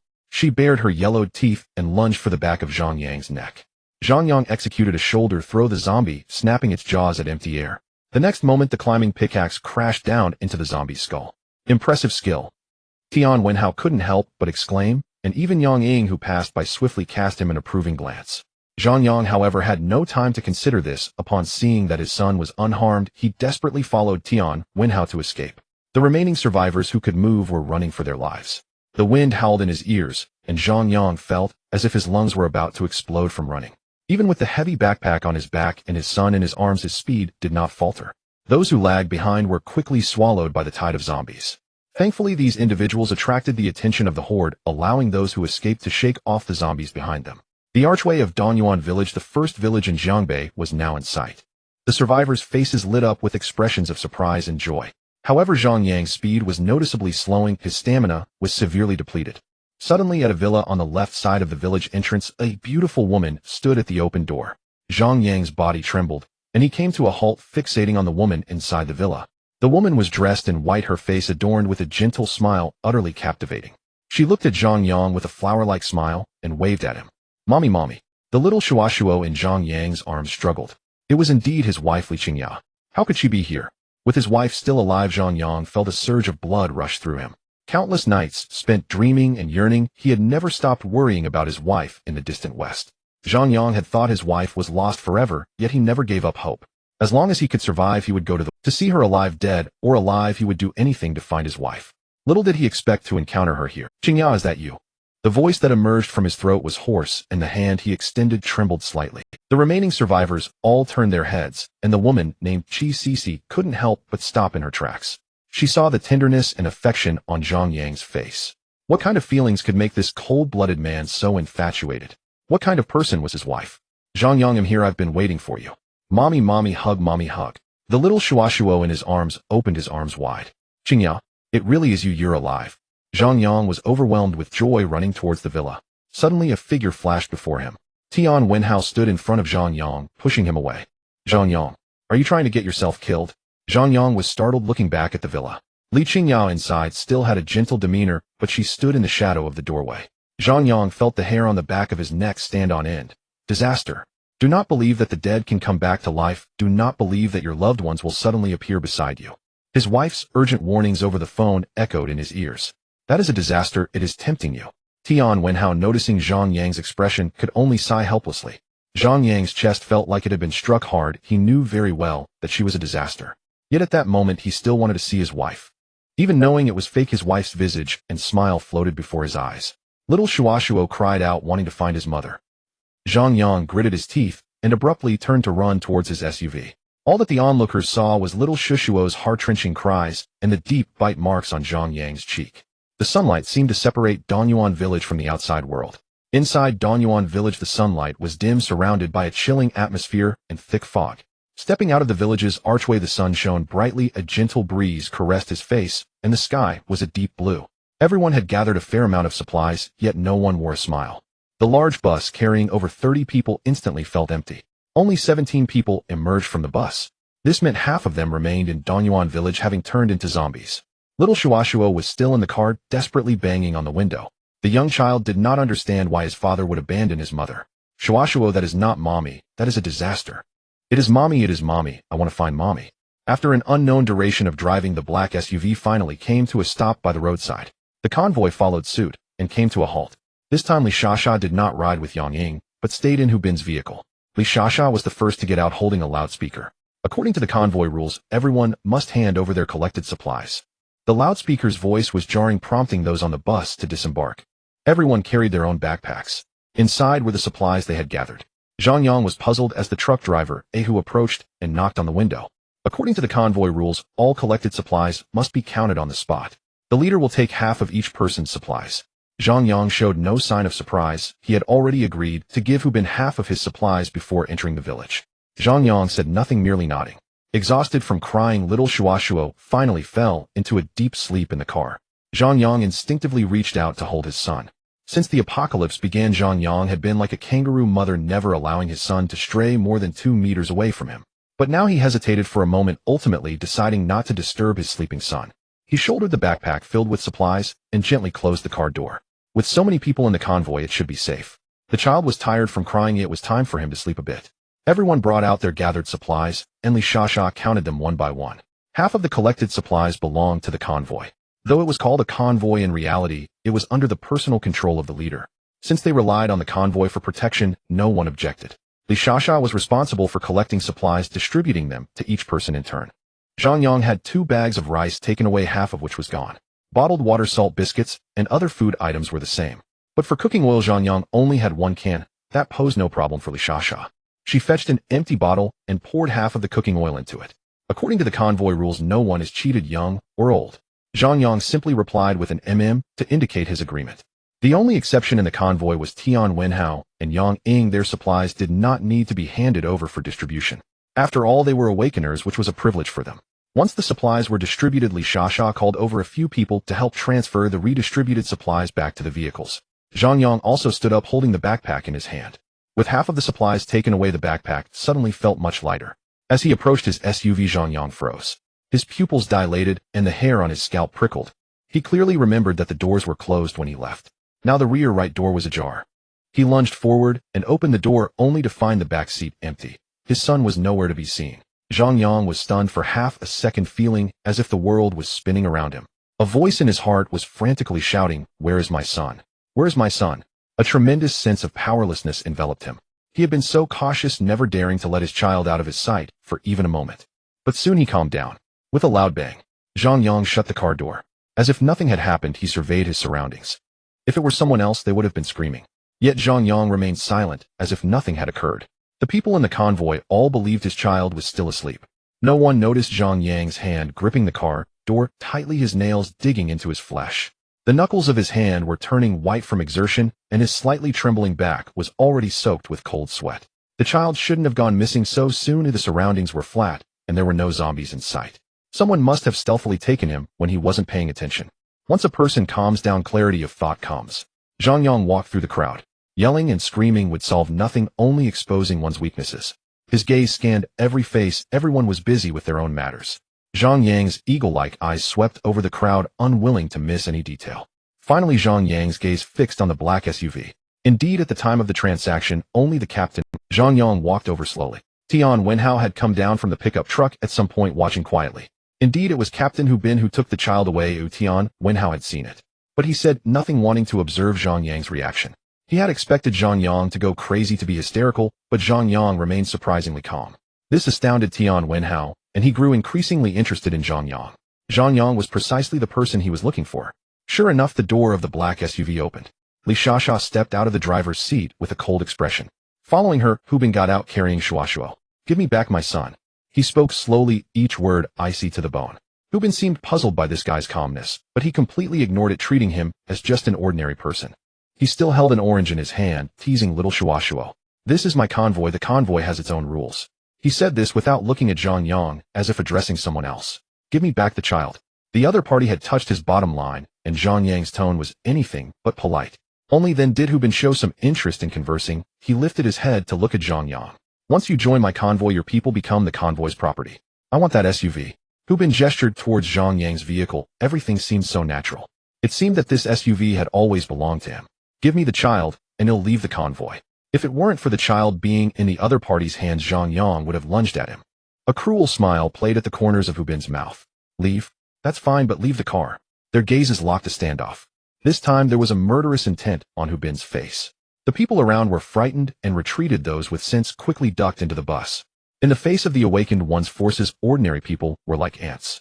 "Captain, the guy still has an infant. We can't go too far." At that moment, someone in the bus convoy unexpectedly spoke up. Everyone was stunned. An ordinary person dared to challenge the captain. Zhang Yang's heart stirred. He recognized this person. This youth was the one who reminded everyone to stay still when disaster struck in Dongyuan village. Who was this person? Hu Bin was quite curious. Such an ordinary person was not worth his attention, yet he did. Yang Ying coldly replied, "Sun Jian seems to be a college student." When the disaster struck in Dongyuan village, he reminded everyone to avoid making rash movements. Hu Bin's heart stirred. "Are you saying this Sun Jian told you not to move?" Yang Ying nodded yes. "If everyone stays still, the disaster won't attack." Hu Bin cast a meaningful glance at the youth, then turned his gaze back to Zhang Yang. "Zhang Yang, the SUV is... Since you joined the convoy, you are part of it. Our convoy is still small, and you are just an ordinary person. The SUV is meant for those who are capable. Hand over the vehicle, and you can go to the bus. When the day comes that you awaken superpowers, I promise to return the SUV to you intact. What do you think?" Zhang Yang hesitated for only 2 seconds before nodding. "All right, give me the child." At this moment, Zhang Yang was incredibly calm, knowing he had no bargaining chips. He just wanted his child. This was a world of the survival of the fittest. Who would blame him for not becoming an awakened one? Hu Bin looked at Zhang Yang with some surprise. This ordinary person was too calm. Calm to a terrifying degree, but he still handed over the child. When Zhang Yang caught the child, he instantly felt a wave of relief. He hesitated a moment before tossing the car keys to the other party. Hu Bin took the keys and handed them to Li Shasha. Li Shasha merely glanced at Zhang Yang indifferently and confidently got into the desert yellow SUV. Tian Wenhao said nothing further and turned back to the pickup. The others also returned to their own matters as if such things were commonplace in the convoy. Zhang Yang secured the child in a carrier on his back and approached the SUV, picking up his backpack. Li Shasha pressed the accelerator, driving the vehicle up to Hu Bin's black SUV. Throughout, no one had cast a glance at Zhang Yang. An ordinary person was like an ant in the eyes of the awakened. No one noticed as Zhang Yang bent down to pick up his backpack, his tightly clenched fist. Zhang Yang lifted his backpack and quietly walked towards the bus filled with ordinary people. Zhang Yang. Hu Bin seemed to have developed some appreciation for this ordinary person and suddenly called out to him. Zhang Yang stopped in his tracks. "Understand, your SUV will serve a greater purpose in the hands of the awakened. We will ensure your safety." Zhang Yang did not respond and silently boarded the bus. Originally, there were over 30 people on the bus, but now only 17 remained, making it feel much more spacious. However, the bus still reeked of various unpleasant odors. Little Shuashuo was also unaccustomed, crying out loudly. Chi Cici sat in her seat with a blank expression, seemingly ignoring Zhang Yang. It was the college student named Sun Jian who stood up to help Zhang Yang find a seat. "Zhang Ge, you can sit in front. There are 2 seats available. It's convenient." Zhang Yang gratefully nodded at him, and Sun Jian returned the gesture.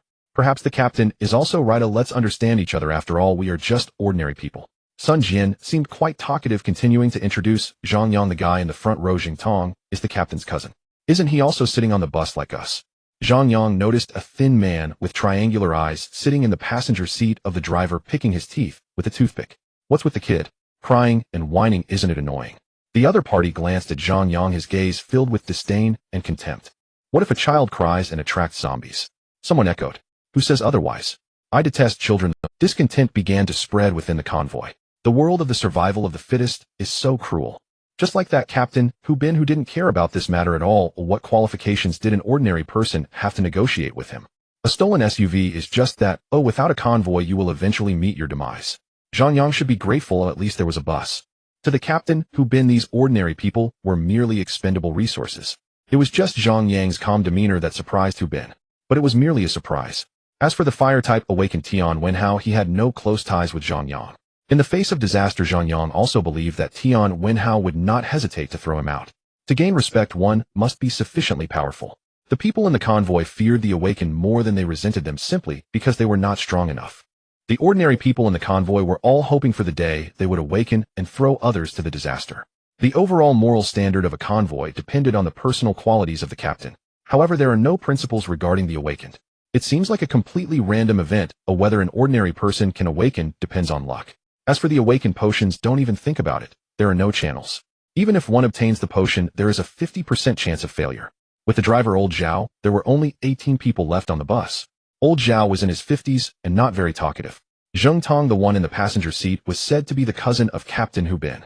This person had a sinister look, and it seemed that everyone in the convoy was afraid of him. Zhang Yang seemed to have never seen him in Danyuan village. Perhaps Zheng Tong didn't enter the village at that time. As the captain's cousin, he still had some privileges.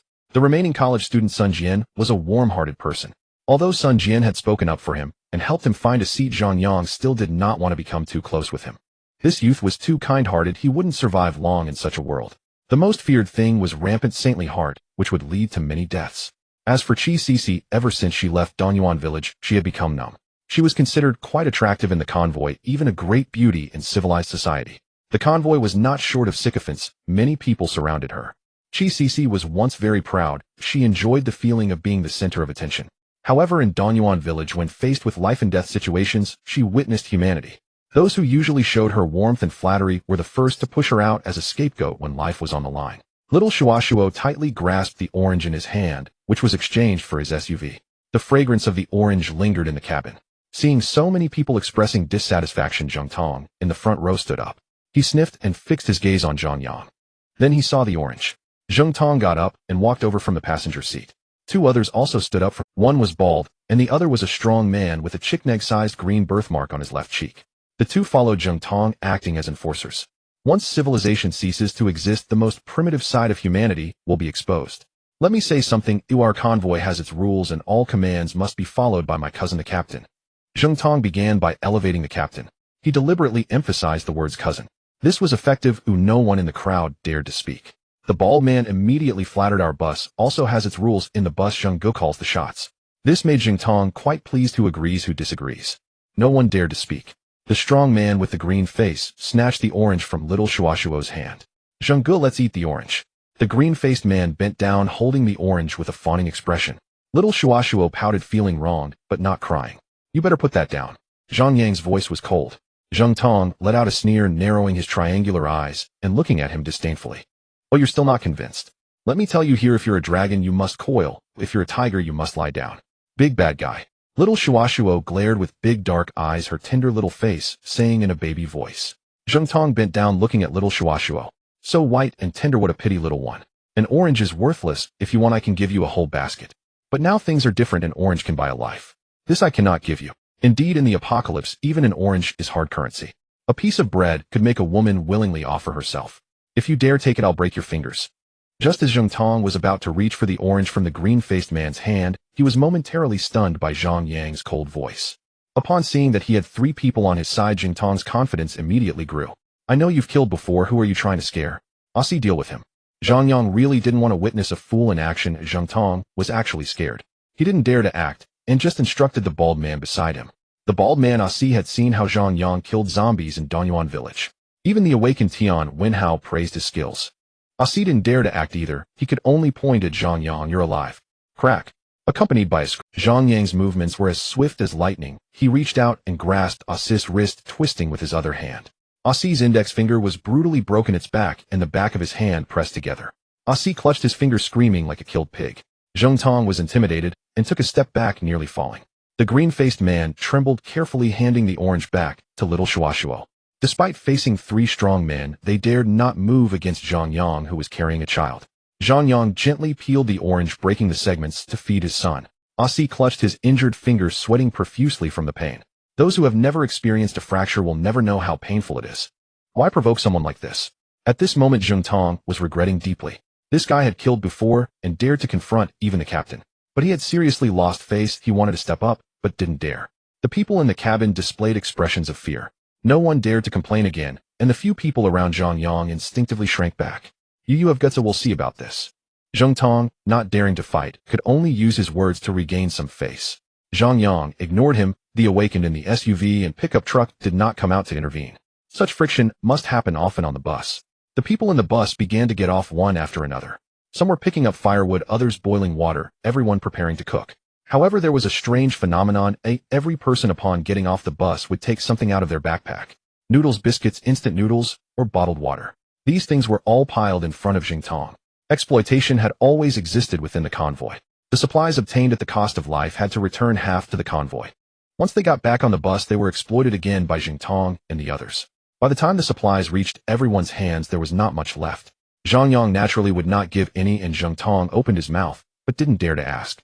Driver Old Zhao was currently wrapping bandages around Asi's hand, and the green-faced man was called Old Wu. Old Wu simply turned his gaze to the outside, not daring to say a word. Zhang Yang, holding the child and carrying the bag, swaggered off the bus. Zhang Yang suddenly realized a problem. His camping cookware and other items were still in the off-road vehicle. Although he had snacks in his backpack, he didn't want his son to suffer. He could manage with just a few bites, but his son could not. Thus Zhang Yang carried his son on his back and hurried down from the bus, heading straight for the yellow off-road vehicle. Who said only mothers are strong? A father may not speak, but he can carry a mountain. 𝓃 was enamored with this desert yellow off-road vehicle, utterly captivated by it. With modified front and rear bumpers, a winch, nitrogen shocks, larger tires, a chassis guard, a luggage rack, spotlights, high and low-speed four-wheel drive, 3 differential locks, an onboard radio, and a water-fording snorkel. The rear seats could fully fold down to create a bed, and there was an additional fuel tank installed. Before the disaster began, Zhang Yang was an off-road veteran, having even modified the gear ratio. Those who do not understand off-roading have no idea how formidable this vehicle is. When 𝓃 saw Zhang Yang approaching, she was not angry. Instead, she was pleasantly surprised. She actively rolled down the car window, saying, "Hey, I haven't driven this car before. Why are there so many buttons?" The off-road vehicle was like Zhang Yang's second wife, and he now felt as if someone was stealing his wife away. Zhang Yang was somewhat speechless. Earlier, 𝓃 had driven a silver pickup truck. She had also been in Hu Bin's black off-road vehicle, yet she didn't understand. "I came to get my cooking gear and a few pieces of clothing and bedding." Zhang Yang initially thought she would refuse, but to his surprise, she didn't care at all. "Sure, but you have to teach me how to drive this car." "Okay." The deal was easily struck, and 𝓃 willingly relinquished the driver's seat. Zhang Yang sat down, still holding his son. At that moment, 𝓃 got out of the car, circling it to prepare for the passenger seat. Holding the familiar steering wheel, Zhang Yang could escape with just a press of the accelerator. Moreover, the car was already filled with a full tank of gas. It was often said that this domestic off-road vehicle, while not comparable to Hu Bin's certain model, did not seem inferior to Zhang Yang. This vehicle had all the necessary features of that certain model, with a 120-liter fuel tank capable of running over 1,000 kilometers. However, Zhang Yang soon abandoned this plan. With several awakened individuals in the convoy, he had no chance. 𝓃 sat in the passenger seat, as Zhang Yang lightly pressed the accelerator, explaining the various functions of the vehicle. This is high-speed four-wheel drive suitable for unpaved roads. Low-speed four-wheel drive can increase torque for extrication. If there are shell holes, the differential lock can be engaged. 𝓃 grew more excited as the vehicle slowly navigated through the campsite. As they passed by the black off-road vehicle, Hu Bin's indifferent gaze pierced through the window. Zhang Yang felt a sudden shock at Hu Bin's fixed stare. He recalled what Tian Wenhao had warned him. This 𝓃 was Hu Bin's lover, and it would be best to keep his distance. Alright, that's all for the vehicle operation instructions. Zhang Yang stopped the car, retrieving his cooking gear and bedding from the trunk. He deliberately parked in front of Hu Bin's off-road vehicle and spoke loudly. Only after he got out did Hu Bin's gaze finally shift away from Zhang Yang. 𝓃 watched this unfold, wanting to say something, but ultimately saying nothing. The Pathfinder can sense nearby disasters, but cannot detect the presence of zombies. Therefore, even during rest periods at the campsite, everyone must take turns keeping watch. After all, it concerned everyone's safety, and even awakened individuals had to take shifts. Regardless of how powerful the awakened are, they would eventually exhaust their strength in the face of a zombie tide. There have been instances where Pathfinders perished in the hands of zombie tides. The duty of the convoy was assigned to 𝓃, who selected 2 individuals to keep watch on the perimeter. Then 𝓃 crept closer, hands tucked into his sleeves, approaching Hu Bin's black off-road vehicle. Next to Hu Bin's car, 𝓃 nodded and bowed. This reminded Zhang Yang of the faces of traitors in those wartime dramas. It was evident that this guy was surely reporting his black marks. Zhang Yang had long wanted to leave this convoy, he just hadn't thought of a specific way to do so. In Danyuan village he had killed several zombies. As for how much kill value he had gained, Zhang Yang hadn't had the time to calculate. He could only wait until nightfall to rest and plan. For now he was picking up some dry twigs while others had already set up the cookware. The people on the bus were also huddling together for warmth. Driver Lao Zhao and the burly man Lao Wu were setting up a large pot. Others were also gathered in groups of 2 or 3. Even Hu Bin Yang, Ing Li Shasha, and Tian Wenhao the awakened ones were cooking together. However, the food they ate was considered extravagant in the eyes of ordinary people. They even had beer, cigarettes, and packaged roasted chicken. Only Zhang Yang, who was just about to find a place to start a fire, was approached by someone. 𝓃 had lost the pride she previously wore on her face. In its place was a look of numbness. Zhang Yang actually preferred her current demeanor over her earlier arrogance. Since she had been pushed out to be a scapegoat by that group of sycophants in Danyuan village, 𝓃 had turned cold toward those sycophants upon her return. They were aware of their actions, so no one dared to approach her. Having once faced a rebuff from Zhang Yang, 𝓃 unexpectedly approached him again. "Can I share your cooking gear? I want to take your food for free. I can bring supplies." Fearing another rejection from Zhang Yang, 𝓃 continued, "I have a few tomatoes and some seasonings in my bag. I can cook." These tomatoes had somehow survived in the supermarket. Zhang Yang had caught a glance at the vegetable section. Indeed, there were a few tomatoes, onions, and potatoes still somewhat edible. But at that time Zhang Yang was too busy collecting rice and flour and had not paid attention to these. It was indeed less laborious for the other party to team up with him. Moreover, she had tomatoes. Zhang Yang hesitated for a moment and nodded. 𝓃 immediately became nimble, this beauty who had never touched a drop of water. In the apocalypse, she had activated her survival skills. She worked efficiently, setting up a simple stove with 2 stones. She poured a bit of oil into the pot and added the chopped tomatoes to stir-fry. Zhang Yang tossed her a box of luncheon meat, which 𝓃 caught effortlessly. Adding a bit of salt to the luncheon meat, she combined it with rice and water. All that was left was to wait. Perhaps this meal appeared ordinary and even too simple now. Yet in this apocalypse it was considered a delicacy. The aroma wafting from the pot attracted the attention of others. Some were eating plain noodles while others had a These people were reluctant to indulge, as the supplies they risked their lives to gather had to be conserved. Zhang Yang, however, had to ensure his child ate well. As for 𝓃, she seemed to have given up living day by day. Xiao Shuashuo no longer held any animosity toward her, waving his little hand at her, and 𝓃 squeezed out a rare smile. Footsteps sounded as Zhang Tong approached them. "Zhang, it's your turn to keep watch. I'll find someone to switch shift." It is unclear what Zhang Tong said in front of Hu Bin, but when he returned, he seemed to have gained some confidence. The schedule was set, and Zhang Yang had no objections. However, the other party chose to speak just when it was time for dinner, clearly with ulterior motives. "All right, I'll go after I finish my meal." The rice porridge was already cooked. 𝓃 carefully stirred the pot with a soup spoon. The rice porridge, enhanced with tomato sauce and luncheon meat, smelled exceptionally sweet. No, the team has rules. Newcomers must work an 8-hour shift. Letting you work just 2 hours is already a concession because you're taking care of a child. Zhang Tong's tone, when speaking to him, had changed, clearly having received Hu Bin's instructions. "I can't go, I need to finish my meal first." Unfortunately, Zhang Yang was not swayed by this at all. "This is the captain's intention. I will say this one last time, I'm not going." Zhang Yang's icy tone carried a chilling menace. Zhang Tong was taken aback, clearly not expecting this kid to disregard even the captain's face. While pondering whether to inform his cousin about this matter, someone in the crowd stood up. "Brother Zhang still has to take care of the child. Oh, I will take his place." Sun Jian raised his hand. Zhang Tong glanced back and noticed Hu Bin in the black SUV rolling down the window, paying attention to the situation. The bus was filled with a group of cannon fodder. Ordinarily, Hu Bin would not interfere with minor frictions. In fact, he thought some friction was quite normal. As the ants were busy infighting, they would not have any thoughts of resisting the awakened ones. However, this time Hu Bin was focused on this matter, and Zhang Tong immediately became aggressive. "Sun Jian, I'm telling you, this is none of your business. Zhang, whether you go or not is up to you." Zhang Yang seemed not to hear him at all. 𝓃 served him the porridge, and he casually accepted it. This feeling of being ignored infuriated Zhang Tong.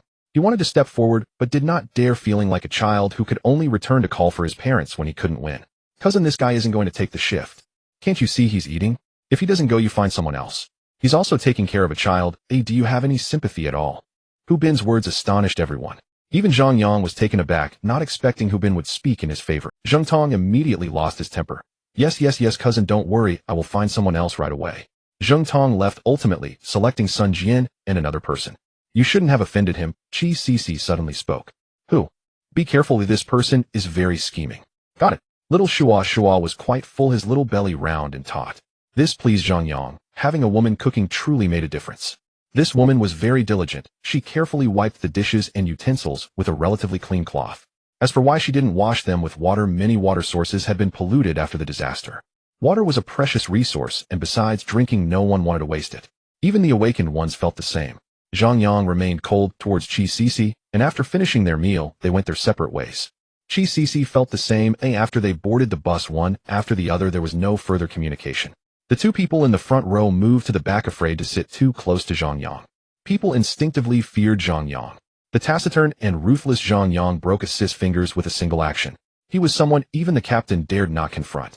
Everyone deliberately kept their distance from Zhang Yang, which made him feel quite comfortable. He never liked getting too close to others. The others were similar. Once on the bus, everyone fell silent. Occasionally some suppressed sobbing could be heard from a seat. Those who survived this calamity were all individuals who had lost everything, their families torn apart. The atmosphere in the bus grew increasingly heavy. Even Zheng Tong lost interest in finding fault, sitting in the passenger seat, heavy with sleep. After lulling the child to sleep, Zhang Yang finally closed his eyes, feigning sleep. In fact, at this rare moment of leisure, Zhang Yang activated the system. To his surprise, the system panel indicated that he had killed 9 zombies in Donyuan village, earning 450 kill points. Killing a person grants 10 kill points, while killing a zombie rewards 5 times that. Adding the 5 kill points left from the previous tire repair, Zhang Yang now had a total of 455 kill points. Can 455 kill points be exchanged for the awakening potion? Ding. System prompt: the awakening potion requires 500 kill points. The system detects that your kill points are insufficient. With 500 kill points, he could exchange for the awakening potion. Zhang Yang's heart trembled, and he suddenly opened his eyes. He thought the acquisition channel for this awakening potion would be extremely difficult. Ordinary people wouldn't even dare to think about it. Even if the system could exchange, it would require a sky-high amount of kill points. 500 kill points could be exchanged, and he currently had 455. As long as he could gather 45 more kill points, he would obtain the awakening potion. The problem was, how could he acquire these 45 kill points? Killing a zombie yields 50 kill points. The issue is there were no zombies appearing nearby.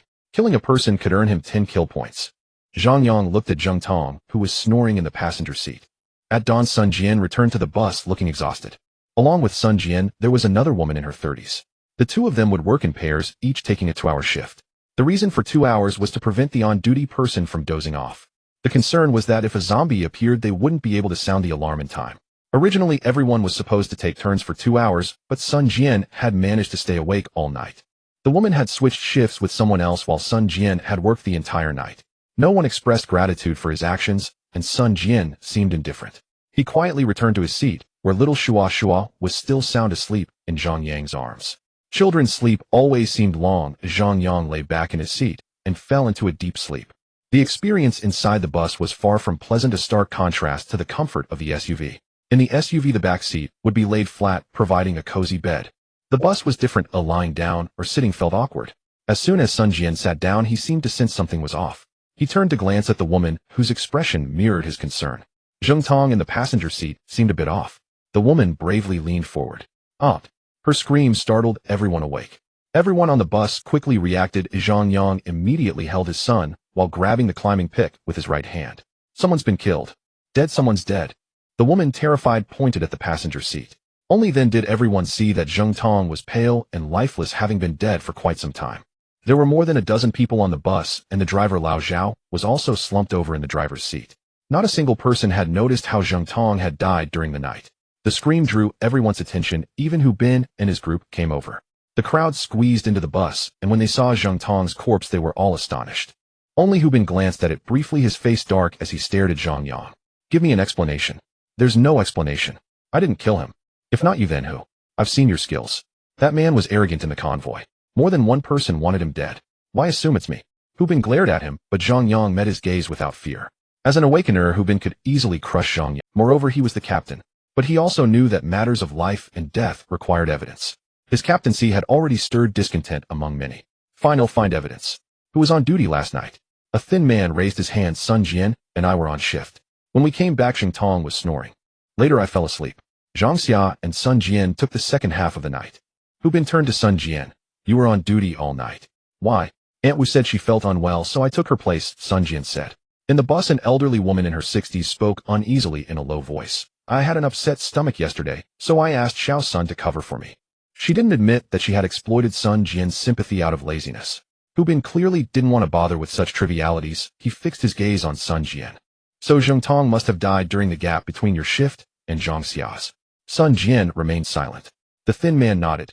Yes, when I came back to find Zhang Xia for the shift change, I heard Zheng Tong snoring. Hu Bin looked at the young woman named Zhang Xia who had first discovered the deceased Zheng Tong. Zhang Xia was terrified, but she nodded anyway. Hu Bin's lips curled into a cold smile. Now we have 3 suspects in the convoy. Zhang Yang had a grudge against Zheng Tong, so he's the most likely. Sun Jian and Zhang Xia were on duty outside, so they also had the opportunity. The young woman Zhang Xia cried out, Sun Jian and I were on duty together. How could we have killed anyone? Hu Bin ignored her completely. For now you 3 are the prime suspects. According to convoy rules you will be expelled. At these words the crowd began to murmur among themselves. Being expelled from the convoy meant death. Without the convoy's protection zombies and calamities would catch up at any moment. Tian Wenhao, who had been silent, coughed lightly. Captain, after all we have no evidence, you see. The burly man Li Yong who was with Tian Wenhao chimed in. Yes, Captain, our convoy already has few people, and we can't unjustly accuse people without evidence. The people in the bus also spoke up, but most of them were pleading for Sun Jian. Xiao Sun is so honest, how could it be him? Exactly, it can't be Sun Jian. Captain, please reconsider. Even the young woman had people pleading for her, but no one defended Zhang Yang. Facing the crowd's doubts, Hu Bin didn't seem angry, but there seemed to be something hidden in his eyes. Sure enough, Hu Bin smiled slightly. Fine, you can stay. The convoy's fuel truck is out of gas and needs resupply. There's a gas station 30 kilometers away. The 3 of you go together. If you bring back gasoline, I'll consider this matter settled. In Hu Bin's eyes, the life of an ordinary person didn't matter. Even if that person was his own cousin. Family ties seemed laughable in the apocalypse. He had rarely interacted with this cousin on ordinary days, so what familial affection could there be? For Hu Bin, only interests mattered. This was a death sentence mission, and gas stations were the most frequent places for calamities and zombies. Seeing the crowd silence, Hu Bin continued. Without fuel, everyone in the convoy dies. With one sentence, he redirected the conflict back to the 3. Xiao Sun, you have to go, Aunt Wu spoke first. Yes, Xiao Sun, this is your best chance to clear your name. The thin man echoed. The people in the bus voiced their agreement one after another, all in favor of the 3 going to the gas station. Zhang Yang understood clearly what these people were thinking. Going to the gas station was no safer than going to Danyuan village. Scavenging supplies from the supermarket was for oneself. Whoever grabbed more supplies would have an easier time ahead. Gasoline was different, it was something everyone needed. For communal goods, individuals were reluctant to risk their lives. Sending these 3 to take the risk was better than everyone going together. If they encountered zombies and calamities, they would be the ones to die. The apocalypse was the best way to reveal human nature. Zhang Yang was no exception. If he had been a bystander, he would have agreed to let these 3 go. Final go. Sun Jian stepped forward without hesitation. This surprised both the young woman Zhang Xia, who had been about to argue, and Zhang Yang. Was this kid out of his mind? I'm not going. Why should I? I didn't kill anyone. As Zhang Xia was still arguing, black mist billowed from Yang Ying's mouth and nose, pulling the woman over. Then she slapped her hard across the face. Zhang Xia immediately shut up. Yang Ying was a dark magic awakener who killed without blinking. In fact, Zhang Xia's body was still trembling slightly. Hu Bin smiled at Zhang Yang. What about you? Zhang Yang knew well that Hu Bin as the captain had long He'll go. Zhang Yang didn't refuse. Good. Hu Bin announced with satisfaction, depart at 9. For some reason, Hu Bin kept glancing at Sun Jian intentionally or unintentionally. It seemed that Sun Jian mattered more to him than Zhang Yang. As for Zhang Yang, Hu Bin appeared indifferent. Sun Jian kept his head down, not daring to meet the captain's gaze. Yang Ying released the young woman Zhang Xia and coldly got off the bus, returning to her pickup truck. Li Shasha glanced over, then followed Hu Bin with her arms crossed. Li Shasha was an Earth-type awakener, but no one had ever seen her in action. Li Yong followed Tian Wenhao, and the 2 left as well. Inside the bus, there was a deathly silence. Occasionally, the soft sobbing of the young woman Zhang Xia could be heard. Only Qi Sisi cast a curious glance at Zhang Yang. Sun Jian returned to his seat and remained silent. Zhang Yang looked at his son in his arms, then took a lollipop from his backpack. Little Shushuo's eyes widened immediately, and he reached out his small hand. The lollipop was very sweet, but Zhang Yang's heart was filled with bitterness. He hadn't killed Zheng Tong, though he had wanted to. After all, that was a human life. Since the man hadn't threatened him, Zhang Yang couldn't bring himself to do it. But strangely, the man had been killed last night. None of the dozen or so people in the bus had noticed anything. Even old Zhao, the driver sitting next to Zheng Tong, was completely unaware. Zhang Yang frowned. 2 young men from the bus wanted to move Zheng Tong's corpse. After all, having a dead body in the bus made everyone uncomfortable. Sun Jian, who was usually helpful, didn't move. Instead, Zhang Yang, who usually minded his own business, stood up. There were no external injuries on the corpse, making it even more mysterious. Zhang Yang examined it carefully from head to toe. The two young men dragged the body down, and 𝓃 head lolled, so Zhang Yang steadied it. Suddenly his heart stirred. A strange sensation came from his palm. Zhang Yang remained silent as he along with the two others lifted 𝓃's corpse off the bus. In such a world, being buried in peace was already considered fortunate. Zhang Yang only helped carry the body and did not assist in digging the grave. Ahu, the driver of the fuel truck, tossed the keys to Zhang Yang. You know how to drive a bus, right? Ahu asked. Zhang Yang did not reply, merely nodding. He had learned to drive large trucks in the military. Sun Jian was relatively calm, but Zhang Xia was crying incessantly, which annoyed Zhang Yang. All right, Zhang Xia, stop crying. We will definitely get gasoline. Sun Jian consoled her, but Zhang Xia was not appreciative.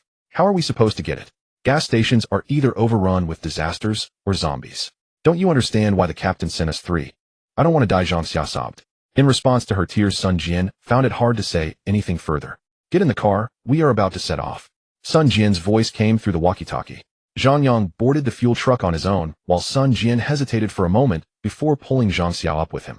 Zhang Xia still wanted to struggle, glancing back at the silver pickup truck, but she ultimately trembled and followed. Zhang Yang was still holding the child, making the 4 of them quite cramped in the fuel truck. Even so, it was much more comfortable than the bus. This fuel truck is actually pretty good, much better than the bus. Suddenly Zhang Xia stopped crying and plopped down on Sun Jian's lap. Sun Jian was startled. Sister Xia, what are you doing? Zhang Xia disregarded him, wrapping her arms tightly around his neck and then leaning in. Zhang Yang was left dumbfounded. What the hell is going on? I'm still here, and you two are acting like wolves. Since we're all going to die anyway, what does it matter? I just want to do this before I die. Zhang Xia began to cry again. Zhang Yang exclaimed, wait, Zhang Xia, I still have a child. He waved his hands in panic. Perhaps it was indeed inconvenient for her with a child in tow. Zhang Xia glanced at the infant and lunged at Sun Jian again. This time Sun Jian did not refuse. Zhang Yang felt like he was about to explode. What are you all dawdling for? Hurry up. The furious reprimand from Hu Bin over the walkie-talkie finally made Zhang Xia stop. Sun Jian seemed to be savoring the moment, as if saying, keep going, don't stop. But Zhang Xia had lost interest and sat down dejectedly. It takes enthusiasm to do such things, and those on the brink of death hardly have any. Zhang Yang sighed and started the fuel truck, which began to move slowly along the road. Now that the 4 of them had a fuel truck, why not make a run for it? That thought was too naive. Their off-road vehicle could easily catch up. The 4 of them simply could not escape. Along the way, they did not speak a word. Perhaps we still have a chance to survive, right? In Zhang Xia's eyes, there was a deep desire for life. Sun Jian remained silent, and Zhang Yang sighed, we are all going to die. Why? Zhang Xia's eyes widened. Gas stations can't refuel the fuel truck in reverse. Extracting fuel from the depot requires a pump. Where are we supposed to get it? Zhang Yang had known from the beginning that Hu Bin wanted to kill them. The fuel tanks at the gas station were buried deep underground, and non-professionals couldn't operate the reverse fueling. How could a few ordinary people like them accomplish that? In fact, when they first got the fuel truck, it was already empty. Along the way, Hu Bin had Ahu drive it to attract survivors to join their convoy, making it seem like their group was not short on gasoline. A fuel truck that couldn't refuel was just a pile of scrap metal. Executing them within the convoy would attract criticism. Better to find an excuse to eliminate them. It was not surprising that Hu Bin would kill someone, or what he aimed at Sun Jian was puzzling. Is it just because you questioned Hu Bin? Does he want to kill you? Zhang Yang asked. Sun Jian shook his head, I don't know. The fuel gauge of the truck had long sounded an alarm, the vehicle jolting about. Fortunately, a gas station appeared ahead. Move quickly, don't think of playing tricks. Hu Bin's cold voice continued to come through the walkie-talkie. In the rearview mirror, Zhang Yang saw Hu Bin's convoy following them from a distance of about a kilometer. Helpless, he had no choice but to turn right and slowly drive the fuel truck in. This gas station was strangely quiet, which surprised the 3. They exchanged glances, and ultimately Zhang Yang opened the door and was the first to get out. There were no zombies, Zhang Yang was certain of that.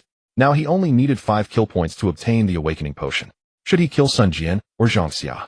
Throughout the journey, Zhang Yang had been wrestling with this dilemma. Killing one of them would grant him the awakening potion. Once he became an awakened one, Hu Bin would have to treat him with respect. After all, the contributions of awakened individuals to the convoy were immense. These 2 were not heinous criminals. He could not bring himself to do it. Hu Bin's convoy came to a halt, and Zhang Yang felt a chill run down his spine. He had a hunch that this gas station was steeped in an eerie atmosphere. The absence of zombies only suggested one possibility: disaster. Zombies fear disasters, and disasters can control zombies.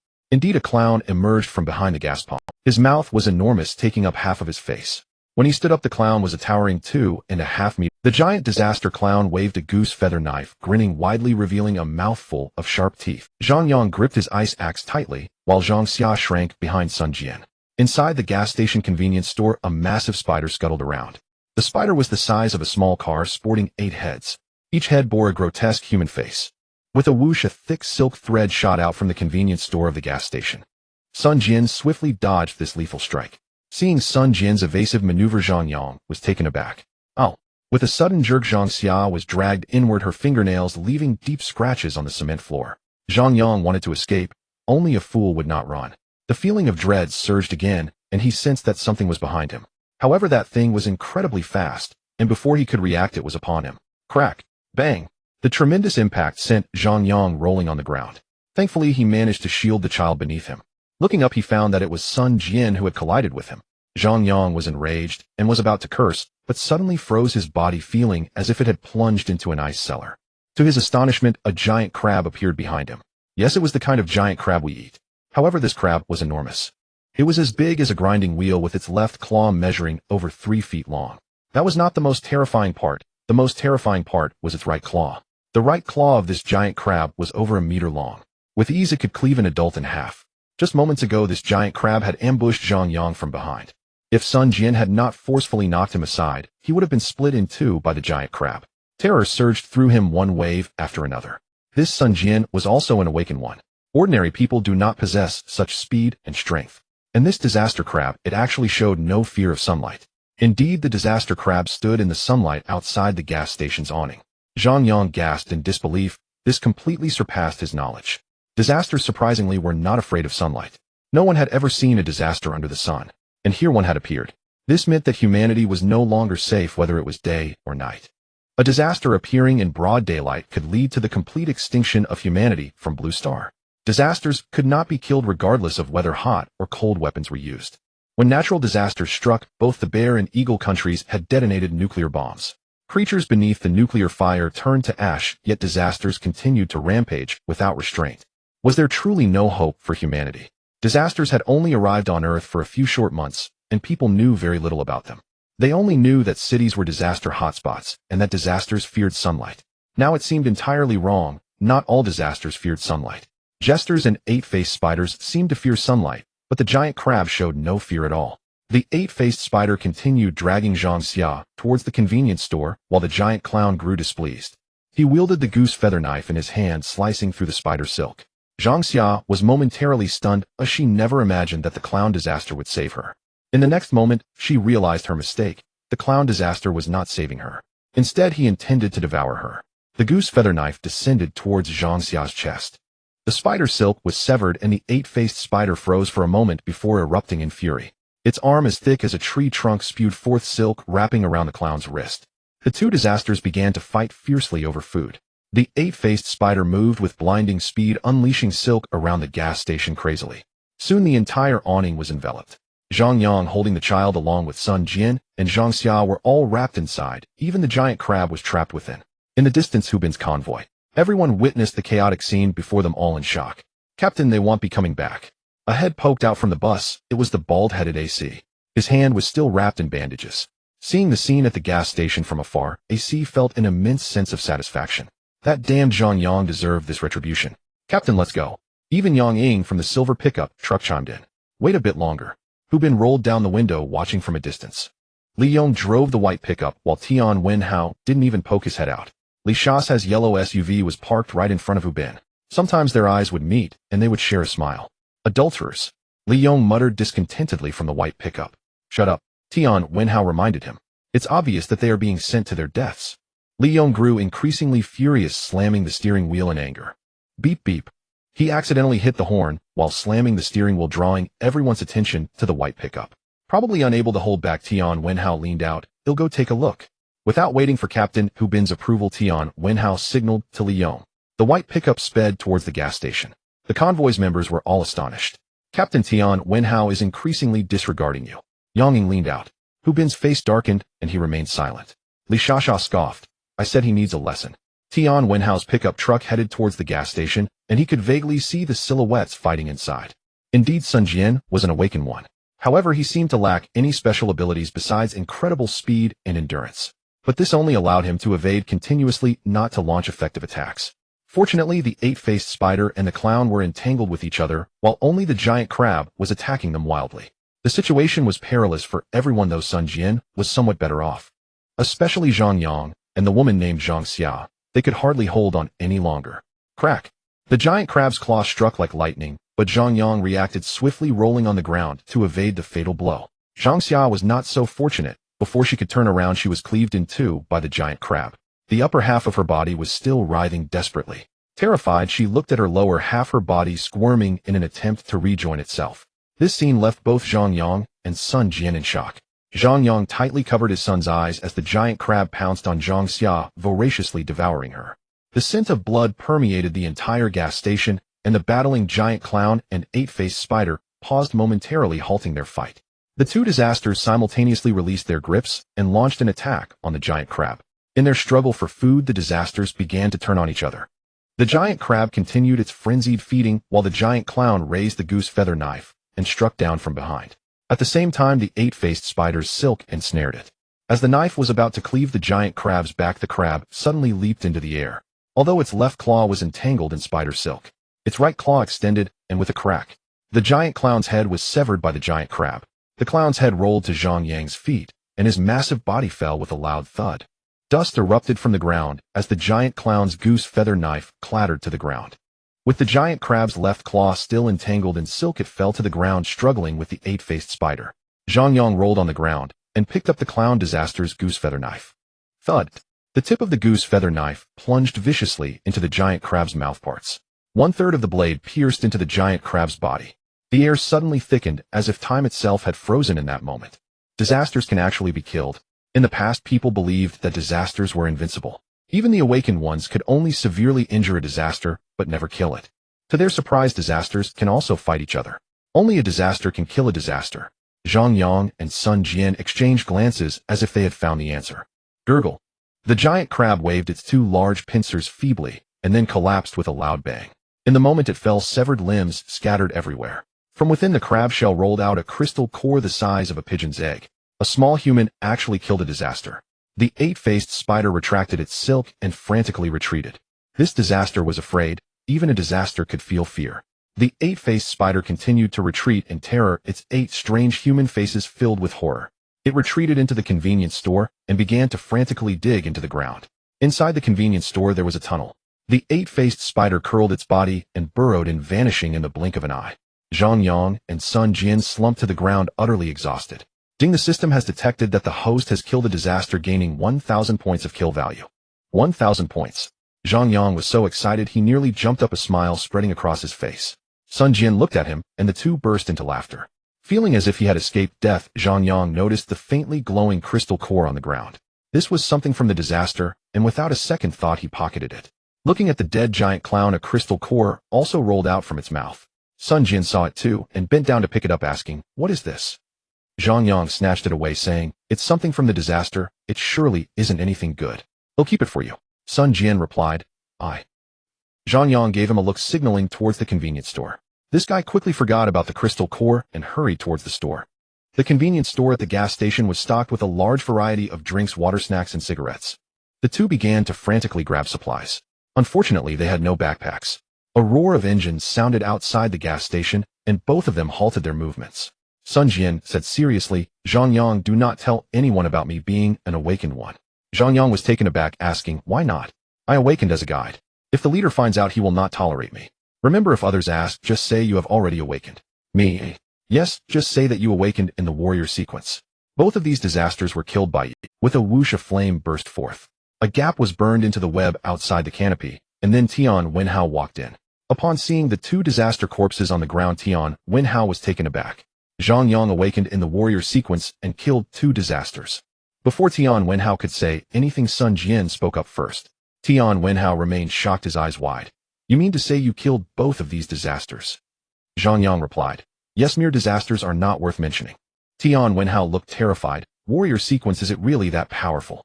Sun Jian nodded, saying, "Brother Tian, there are many supplies in the convenience store, but we didn't bring any bags.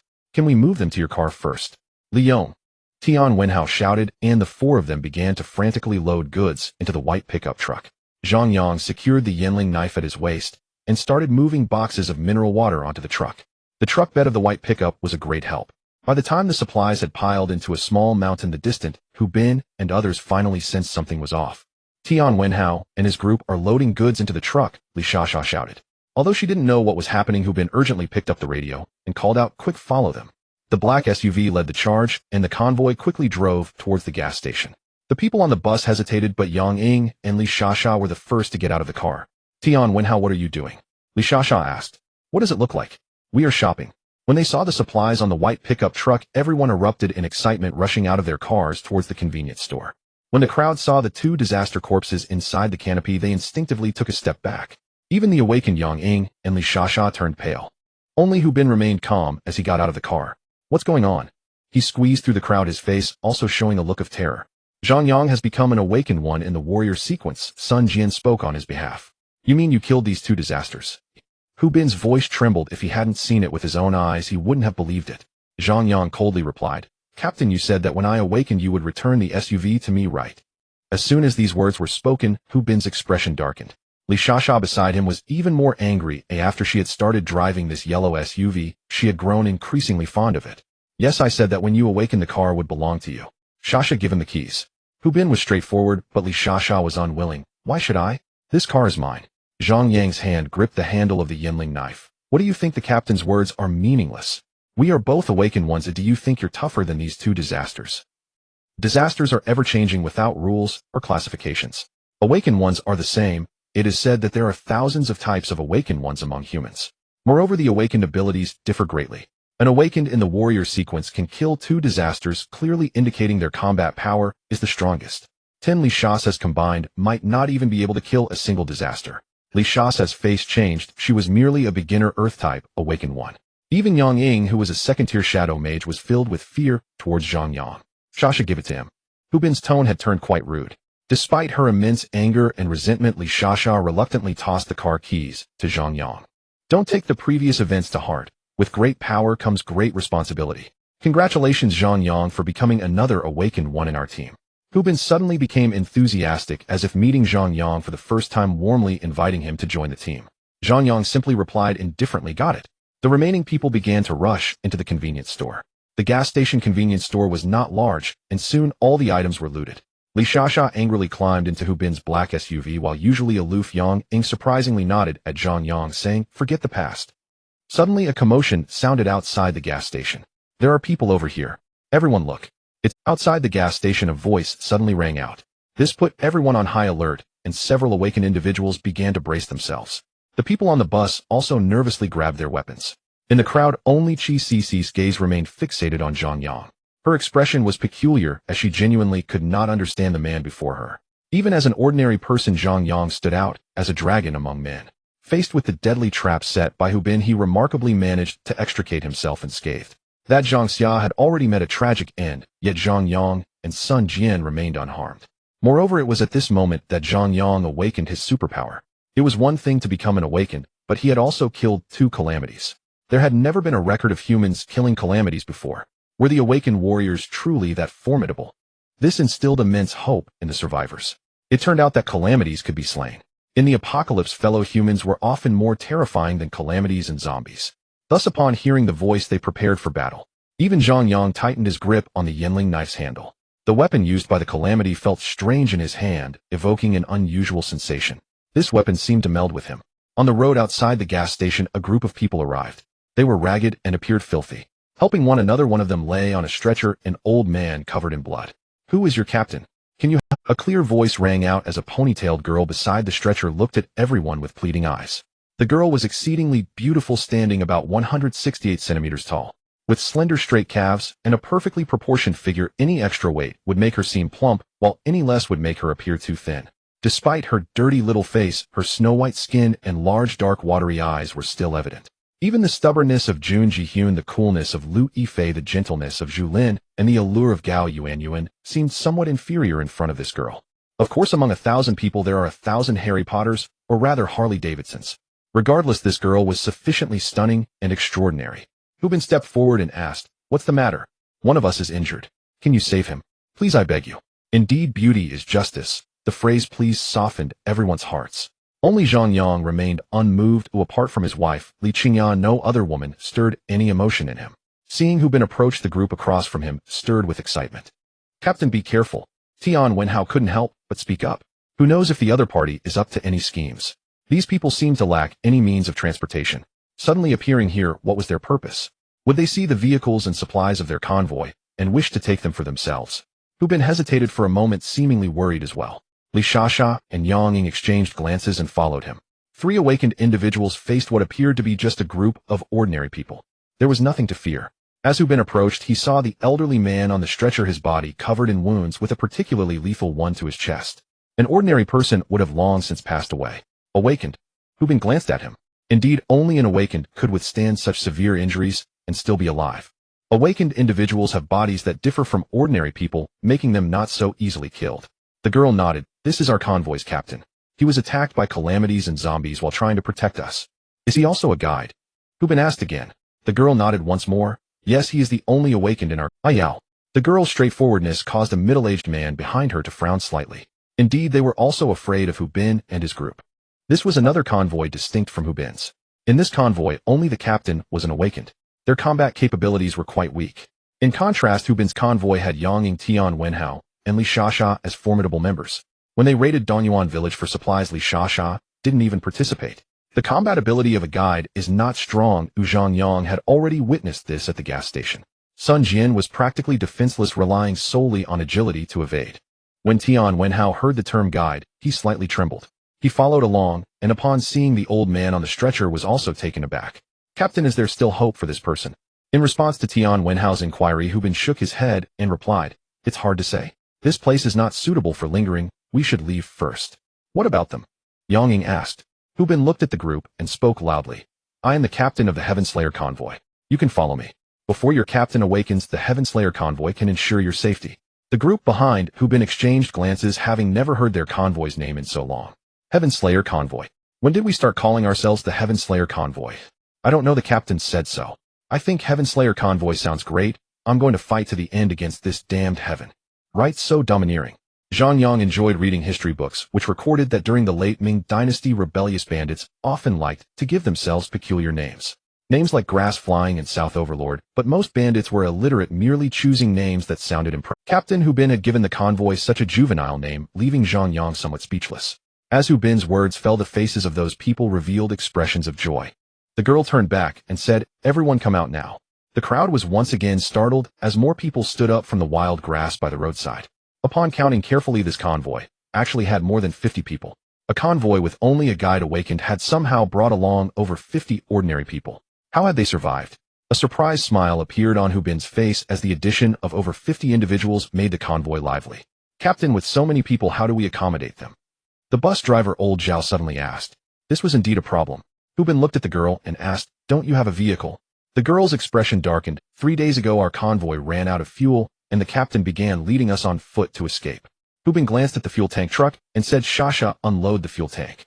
Li Shasha, the Earth-type awakened, was seen using her abilities for the first time. She called over a Hu and several others to dismantle the fixed screws and pins of the fuel tank truck. Li Shasha stood in front of the fuel tank truck muttering incantations. Suddenly, the hard cement ground began to heave, and a massive cement wall was pushed up by Li Shasha's hands. Boom! The cement wall unloaded the tank from the truck, and the huge fuel tank rolled several times before coming to a stop. Everyone fill your vehicle's fuel tanks. Who you take them on your fuel tank truck? The Earth Element awakened individual astonished Yao and the members of their convoy. It was their first time witnessing the immense power of an awakened being. Zhang Yang's heart tightened as he realized how formidable Li Shasha was. Hu Bin displayed his hypocritical side, stating the elderly women and children board the bus, while the young and strong go to the fuel truck. As the captain, Hu Bin quickly rallied some support. The opposing convoy was extremely grateful, and the girl named Yao even bowed to him, saying thank you. Hu Bin adjusted his gold-rimmed glasses, forcing a radiant smile. It's my duty. With a loud bang, Li Shasha jumped into the black SUV and slammed the door shut in anger. This was all because of Hu Bin's ambiguous attitude towards Yao. Zhang Yang received his own off-road vehicle and chose to ignore everything happening around him. Little Shua was crawling around in the car, exceptionally excited. Daddy, the car. Zhang Yang turned around, looking at his son with affectionate indulgence. He rolled down the window as Zhang Yang disliked the lingering scent of Li Shasha's perfume inside the car. Qi Sisi glanced at Zhang Yang's off-road vehicle and quietly returned to the bus. Zhang Yang remained indifferent, as if he didn't recognize Qi Sisi at all. Suddenly, Tian Wenhao leaned out of the white pickup truck and called out to Sun Jian, who was boarding. Sun Jian, get in my car. After saying this, Tian Wenhao rolled up the window. Sun Jian was momentarily taken aback. Hu Bin, who was preventing others from boarding, suddenly glanced at him. After hesitating for a moment, Sun Jian stepped off the bus and squeezed into the back seat of the white pickup truck. Sun Jian, how did Zhang Yang awaken? As soon as he got in, Tian Wenhao asked. Brother Tian, we encountered the attack of a calamity as soon as we entered. The giant crab killed Zhang Xia. Zhang Yang suddenly awakened. He first snatched the clown's knife and decapitated it, then killed the giant crab. You're lying. Tian Wenhao stared at him intently. Sun Jian felt a chill run down his spine. No, Brother Tian, I'm not lying. The cut on the clown's head is not clean. Oh, it's not from a Yinling knife. Faced with Tian Wenhao's icy questioning, Sun Jian knew he could no longer conceal the truth. It was the giant crab that attacked the clown. However, the giant crab was indeed killed by Zhang Yang. What about you? Did you awaken? Tian Wenhao asked again. Sun Jian hurriedly shook his head. No, I didn't. Suddenly Tian Wenhao grabbed his arm, looking at him suspiciously. Sun Jian, are you hiding something? You awakened the guide, didn't you? Sun Jian's forehead broke out in a cold sweat. What are you talking about? If you know that there can only be one guide in the convoy. In fact, Hu Bin has long suspected this, which is why he thought of killing you with a borrowed knife. He just didn't expect you and Zhang Yang to survive. Since he couldn't hide it any longer, Sun Jian decided to be bold. That's right, I have awakened as the guide. Hu Bin is narrow-minded, selfish, and mean. He is unworthy of being the captain. If you want to report me, feel free. Oh, I accept whatever punishment. Tian Wenhao was taken aback for a moment, then released Sun Jian's wrist. He exchanged glances with Li Yong, who said nothing as they accelerated the throttle to put some distance between them and the convoy. Sun Jian, do you want to leave the convoy? Once they were a little farther from the others, Tian Wenhao suddenly spoke. Sun Jian was startled. Of course I wanna. Tian Wenhao suddenly turned around. Good, you want to leave the convoy. And so do I. As long as we team up with Zhang Yang, the three of us awakened can confront Hu Bin. The mystery was finally unveiled. Both Hu Bin and Tian Wenhao were suspicious of Sun Jian. Hu Bin, being narrow-minded, would not allow a second guide to exist within the convoy. Once discovered, he would surely act swiftly to eliminate them. He had Yang Ying and Li Shasha as helpers, while Tian Wenhao was left alone and vulnerable. Similarly, Tian Wenhao had long desired to leave the convoy. He despised being part of a convoy led by someone as ruthless as Hu Bin, yet a world without a guide was utterly unmanageable. Thus, Tian Wenhao had been enduring, searching for the right opportunity. Once he encountered another convoy or another guide, Tian Wenhao would not hesitate to leave and join them. This was also why he had always held Zhang Yang in high regard. If Tian Wenhao wanted to leave the convoy, he needed to recruit some capable allies. Zhang Yang's mental fortitude was exceptional. Even if he wasn't an awakened one, he was still a competent aide. Otherwise, if he tore faces with Hu Bin, Tian Wenhao would have little leverage. Now things had changed. Sun Jian had awakened as the guide. He and Zhang Yang were both awakened, meaning Tian Wenhao had the capital to oppose Hu Bin. As long as Zhang Yang sided with him, Hu Bin would no longer be a threat. Wherever there are people, there are factions. The convoy was a small faction in itself. Tian Wenhao felt pleased, considering Zhang Yang's ability to kill calamities. The advantage lay with him.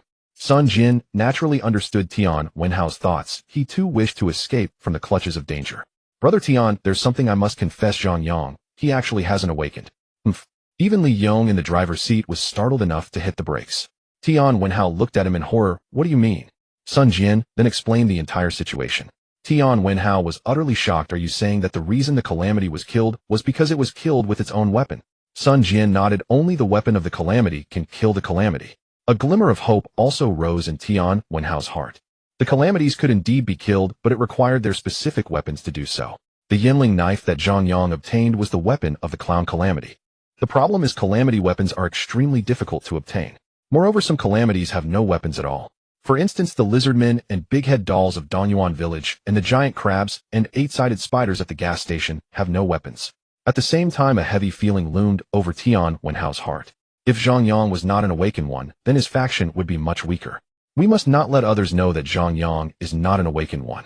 Tian Wenhao seemed to have made a certain determination. Sun Jian, as soon as we get the chance, we will leave the convoy. You will be the captain of the new convoy. Sun Jian replied with an Hu Bin has already started to suspect me. Don't worry, he doesn't dare to act recklessly against you now. Tian Wenhao was right. Once Sun Jian got into his white pickup truck, Hu Bin no longer dared to act impulsively. Tian Wenhao's overt intent to protect Sun Jian had almost made their conflict with Hu Bin public. The most important thing now was Zhang Yang's stance. Whether it was Hu Bin or Tian Wenhao, Zhang Yang was the target they both wanted to recruit. Whoever Zhang Yang sided with would be the ultimate victor. Zhang Yang in the off-road vehicle was not having it easy either. He had joined the convoy for too short a time. Hu Bin treated lives as if they were worthless. What about Tian Wenhao? Was he really as he appeared on the surface? And what about Sun Jian? Was his image as a nice guy merely a facade? The fuel tank was filled with gasoline along with 3 metal fuel cans collected from the gas station. To his delight, Zhang Yang wouldn't need to refuel for a long time. The metal fuel cans were placed in the trunk, and the smell of gasoline in the car was quite unpleasant. However, Zhang Yang was very happy as the off-road vehicle drove along the wide road. This time it was very safe. The car traveled for less than an hour before finally finding a camping site. The mountains on both sides of the highway were barren with wild grass growing wildly. However, this place was vast and offered no hiding spots for zombies, making it suitable for rest. 𝓃, the captain of the sky-slaying team, immediately became busy. The supplies collected were distributed to Yao and the others. Yao and her group were extremely grateful to Captain 𝓃. Tian Wenhao generously let Li Yong return several packs of mineral water and instant noodles from his pickup truck to Zhang Yang. These were all supplies Zhang Yang had collected at the gas station. He did not rush to start cooking. Instead, he needed to tie the 3 metal fuel cans onto the roof rack of the off-road vehicle. The first problem arose: there were no straps. System, I need 4 straps. Can you provide them? Ding system prompt: 1 strap requires 50 kill experience points. Would you like to exchange? Zhang Yang was almost choked by the local conditions. 1 strap required 50 kill points. Why not just rob someone? 50 kill points could only be obtained by killing 1 zombie. 4 straps meant 200 kill points. Killing a disaster only rewarded 1,000. But without straps, the items on the roof rack couldn't be secured. With a gritted jaw, exchange. Ding system prompt: the generation time for 4 straps is 30 minutes. Please wait patiently. In the apocalypse, surviving was not easy. 1 strap required 50 kill points for exchange. With 1455 kill points, only 1255 remained on the system panel. As the night grew long and dreams multiplied, Zhang Yang opened the system again. Help me generate a sequence awakening potion. Ding, sorry, you currently have a task that has not been completed. Please complete the task before reopening. Would you like to wait? Wait. He had acted hastily, losing sight of priorities. He should have exchanged for an awakening potion first, and then considered the straps. The reason for not exchanging for the potion was that someone was watching him. The awakening potion couldn't be known by anyone.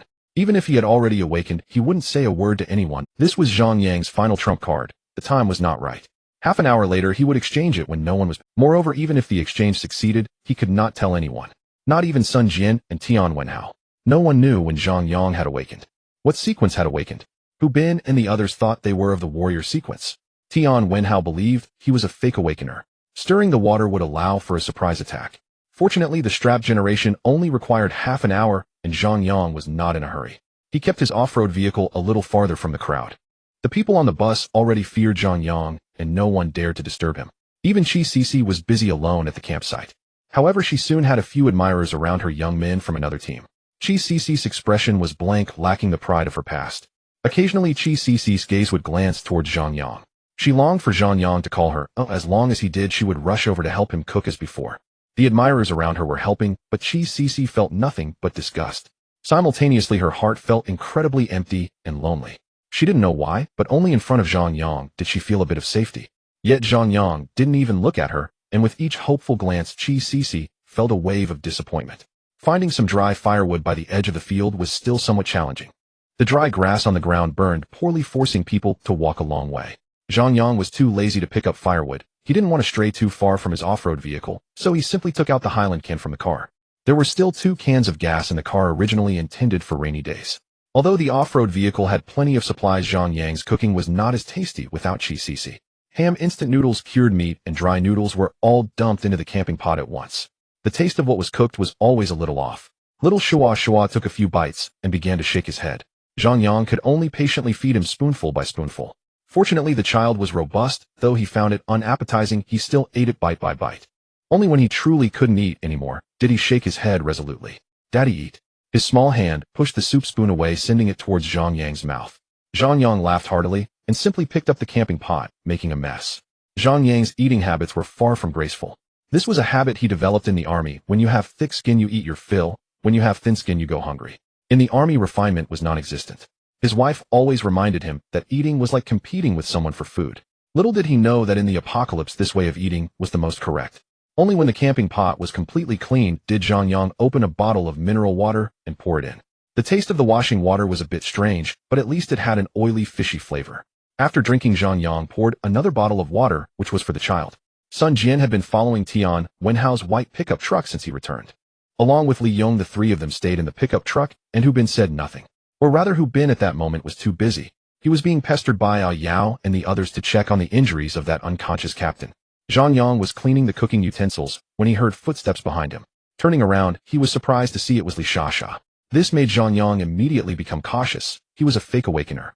If he were to be exposed, the consequences would be unimaginable. He had witnessed the Earth-type awakening ability of the other person. The Yinling knife was placed next to the folding camping table, and Zhang Yang did not reach for it. Zhang Yang, do you have any medicine in your car? What? Zhang Yang was taken aback. Li Shasha didn't seem hostile. Their people are seriously injured. The captain asked me to ask if you have any medicine in your car. I do. Zhang Yang paused. This matter couldn't be hidden. Li Shasha had driven the off-road vehicle and knew there was a first aid kit in the glove compartment. That was what his wife Li Qingya had reminded him over the phone before the disaster struck. Leave Jinghai and bring more food, rice noodles, medicine, and water. The captain said he would give you a 5-pound bag of oranges for your first aid kit. Is that okay? Li Shasha spoke, carefully, no longer looking down on Zhang Yang. After all, an awakener who could kill 2 disasters had terrifying combat power. Normally Zhang Yang would most likely refuse. However, now he didn't want to entangle with the other party too much to avoid revealing any flaws. Sure, but I want 2 bags of oranges. Zhang Yang's voice was cold and devoid of emotion. There is no such thing as a free lunch. Li Shasha hesitated. Okay, I'll go get them. Before long, Li Shasha returned with 2 bags of sugar oranges from the black off-road vehicle. The people around instantly stared, as this was a full load of vitamin C. Fruits and vegetables had long become luxury items. When Li Shasha approached with the 2 bags of oranges, little Shua excitedly opened his little hands. Zhang Yang took the first aid kit out of the car and reached out to hand it to her. Li Shasha put down the oranges and did not accept. Zhang Yang, I want to ask you about the disaster. How did you do it? You can ask Sun Jian. Zhang Yang did not want to elaborate. Can you let me see the warrior sequence? I wanted to. The other party's gaze was suspicious, as if testing him. Zhang Yang's heart tightened immediately. Li Shasha is a woman of great cunning, and Zhang Yang is uncertain whether she was sent by Hu Bin to test him, or if her intentions are purely driven by curiosity. No way. Yang, please. I just want to see the warrior sequence. Oh, just show me a little bit of your skills. Zhang Yang almost spat out blood in disbelief, unable to fathom that Li Shasha was actually trying to act cute with him. Her sweet voice sent shivers down his spine. Get lost. The unromantic Zhang Yang coldly cursed. You. She couldn't believe it, or Zhang Yang was as cold as a stone. Which foolish woman married such a man back then? Li Shasha's pretty face flushed with anger, feeling just like Qi Sisi did when she was defeated by Zhang Yang. Zhang Yang tossed the first aid kit onto the camping table and ignored her. What if I insist on forcing you to make a move? I just want to spar a little and see how capable you are. Li Shasha's expression suddenly changed, her voice turning as cold as if it came from hell. If Zhang Yang weren't an awakened, he would have probably been scared out of his wits. Even as an awakened of the warrior sequence, she was still a soul-type awakened, and Li Shasha didn't believe Zhang Yang would actually do anything to her. Yet she was mistaken. Zhang Yang scoffed, looking disdainfully at the poised Li Shasha. He bent down and grasped the Yinling knife in his hand. This knife of mine only kills, not for sparring. If you think you're tougher than a calamity, you can give it a try. Li Shasha's pupils contracted as she recalled the 2 calamities that had been slain, glancing at the knife in Zhang Yang's hand. Shasha, what are you doing? A gentle voice interrupted. It was Hu Bin. At this moment, Hu Bin exuded this man had some skill to become the team leader. If he wanted to make you happy, he would certainly make you feel comfortable. Unlike his previous disdain, Hu Bin smiled kindly. I want to test his warrior sequence. He said he only kills and doesn't spar. Then you better listen to him if you do. This time Hu Bin surprisingly did not defend her, which infuriated Li Shasha. Hu Bin, what do you mean? Zhang Yang is an awakened of the warrior sequence. You better show some respect. You? I just can't stand him. I want to see if he truly has the skill, or if he is just bluffing. Li Shasha stomped her foot in anger. Slap. A crisp sound echoed as Hu Bin's strike was incredibly swift. Hu Bin's face darkened while Li Shasha was stunned. She couldn't believe Hu Bin actually dared to hit her. You hit me, If you disrespect Zhang Yang again, get out of my team. Tears welled in Li Shasha's eyes, and she appeared pitiful and wronged. As they were still a couple, Hu Bin seemed a bit soft-hearted and reached out to pull her back. Li Shasha shrugged him off. Her clothing was torn by Hu Bin. Let go. Li Shasha's voice was icy, and Hu Bin involuntarily released her. Li Shasha ran away, crying and covering her face, not getting back into Hu Bin's black off-road vehicle this time. Instead, she dove into Yang Ying's silver pickup truck. No one knew what kind of relationship Li Shasha and Yang Ying had, but they saw the usually cold Yang in comforting her. Zhang Yang slowly sheathed the Yinling knife, and Hu Bin wore an apologetic expression. I'm sorry. This time I'm giving you the captain face. Next time, don't blame me for truly killing her. The distant onlookers looked at Zhang Yang with expressions filled with fear, especially those who were on the bus earlier. They all knew Zhang Yang meant what he said. He was indeed capable of killing. Li Shasha is Hu Bin's mistress, and also an awakened. You would undoubtedly believe that Zhang Yang would dare to kill her as well. Unfortunately, Li Shasha is too foolish, thinking herself untouchable. Sorry. Hu Bin lowered his posture once more, and Zhang Yang simply responded with a faint Xin Hong Xue is seriously injured. Ooh, I need your first aid kit. Oh, Xin Hong Xue is the captain of the opposing team. I will do my best. In the future, just let me know what you need. I guarantee you will receive priority supplies in the team. Can you tell me about what happened with Sun Jian at the gas station? This old fox had taken a long roundabout, but finally got to the point. What is there to say about him? Zhang Yang retorted. I mean, he's just an ordinary person. How did he evade the Calamity's attack? Hu Bin looked at him, seemingly trying to find answers in Zhang Yang's eyes. I awakened after the Calamity killed Zhang Xiao. I mean, the Calamity didn't attack Sun Jian. How did Sun Jian evade it? I awakened in the warrior sequence, so the Calamity had no chance to act against me. Zhang Yang's words were quite boastful, subtly showing off. Hu Bin's throat moved slightly. Is the warrior sequence really that powerful? Captain, what exactly do you want to ask? The two carcasses of the Calamities can't speak for themselves. Zhang Yang was somewhat annoyed, and Hu Bin was startled. No, that's not what I meant. As the captain with so many people in the team, I need to understand some things. What do you want to know to investigate my background? Zhang Yang's expression had already turned grim. Hu Bin, usually smooth-talking, hadn't expected Zhang Yang to be so unsociable. You misunderstood me, Zhang Yang. What I mean is, with so many people in the team, I need help. I mean, I want you to be the vice. Zhang Yang was taken aback, and Hu Bin sighed with slight relief. I have no other intentions, so I want to know more about you, because I want you to be the vice captain. Not interested. Hu Bin was furious. In the team, his word was law. No one had ever dared to defy him. He should have killed Zhang Yang before he awakened, though it would have been a significant loss for the team. Hu Bin would not allow dissent within the team. What he wanted was the unconditional obedience of his team members. A flash of murderous intent crossed his mind as he picked up the first aid kit from the table. Then you can go about your business. He had come personally intending to win Zhang Yang over. Who would have thought this guy was so unsociable and gave him the captain no face at all? Although Hu Bin was furious inside, he decided to endure it. Like Li Shasha, he didn't believe that an awakened of the warrior sequence could be that formidable. Killing calamities must have other reasons. However, Hu Bin was very perceptive and had already noticed the discord between Tian Wenhao and the team. He even suspected that Sun Jian was an awakened guide. It would be best if Zhang Yang could be of use to him. If not, he couldn't let him side with Tian Wenhao. Captain, you have needles and thread in your vehicle, right? Shasa's clothes are torn. I'll help her sew them up.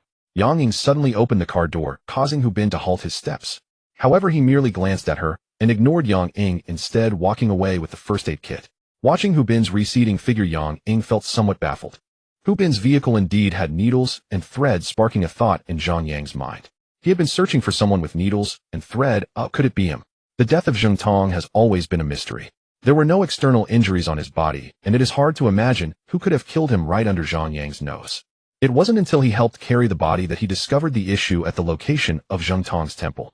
A very thin silver needle had pierced into his brain from the temple, causing a fatal wound. Except for those who have awakened, no one could kill someone right under Zhang Yang's watch. He had suspected Yang Ying, Li Shasha, and even Tian Wenhao, ultimately leading him to suspect Sun Jian. But none of these people seemed to have a motive for murder. Now Zhang Yang understood that it was Hu Bin who did it. Hu Bin suspected that Sun Jian was the guide and wanted to take action against him. Sun Jian had an excellent reputation in the convoy. He was almost like a saint.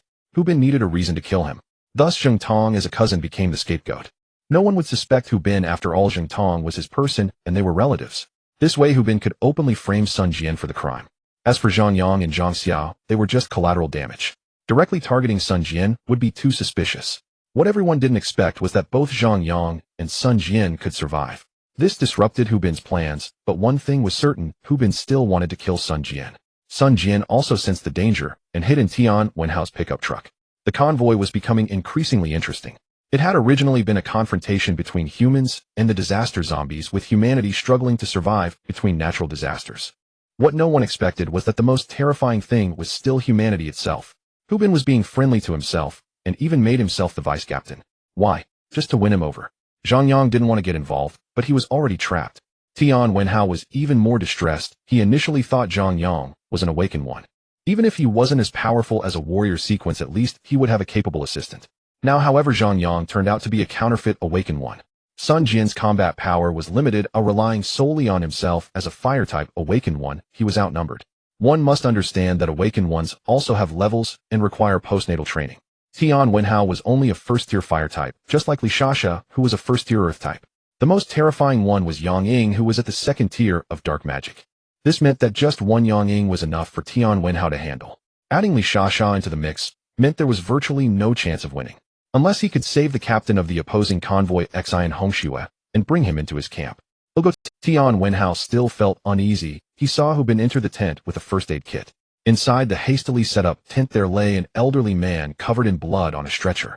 This man was 𝑃, the captain of the Yao convoy. Yao and several others looked anxious by the side of the stretcher.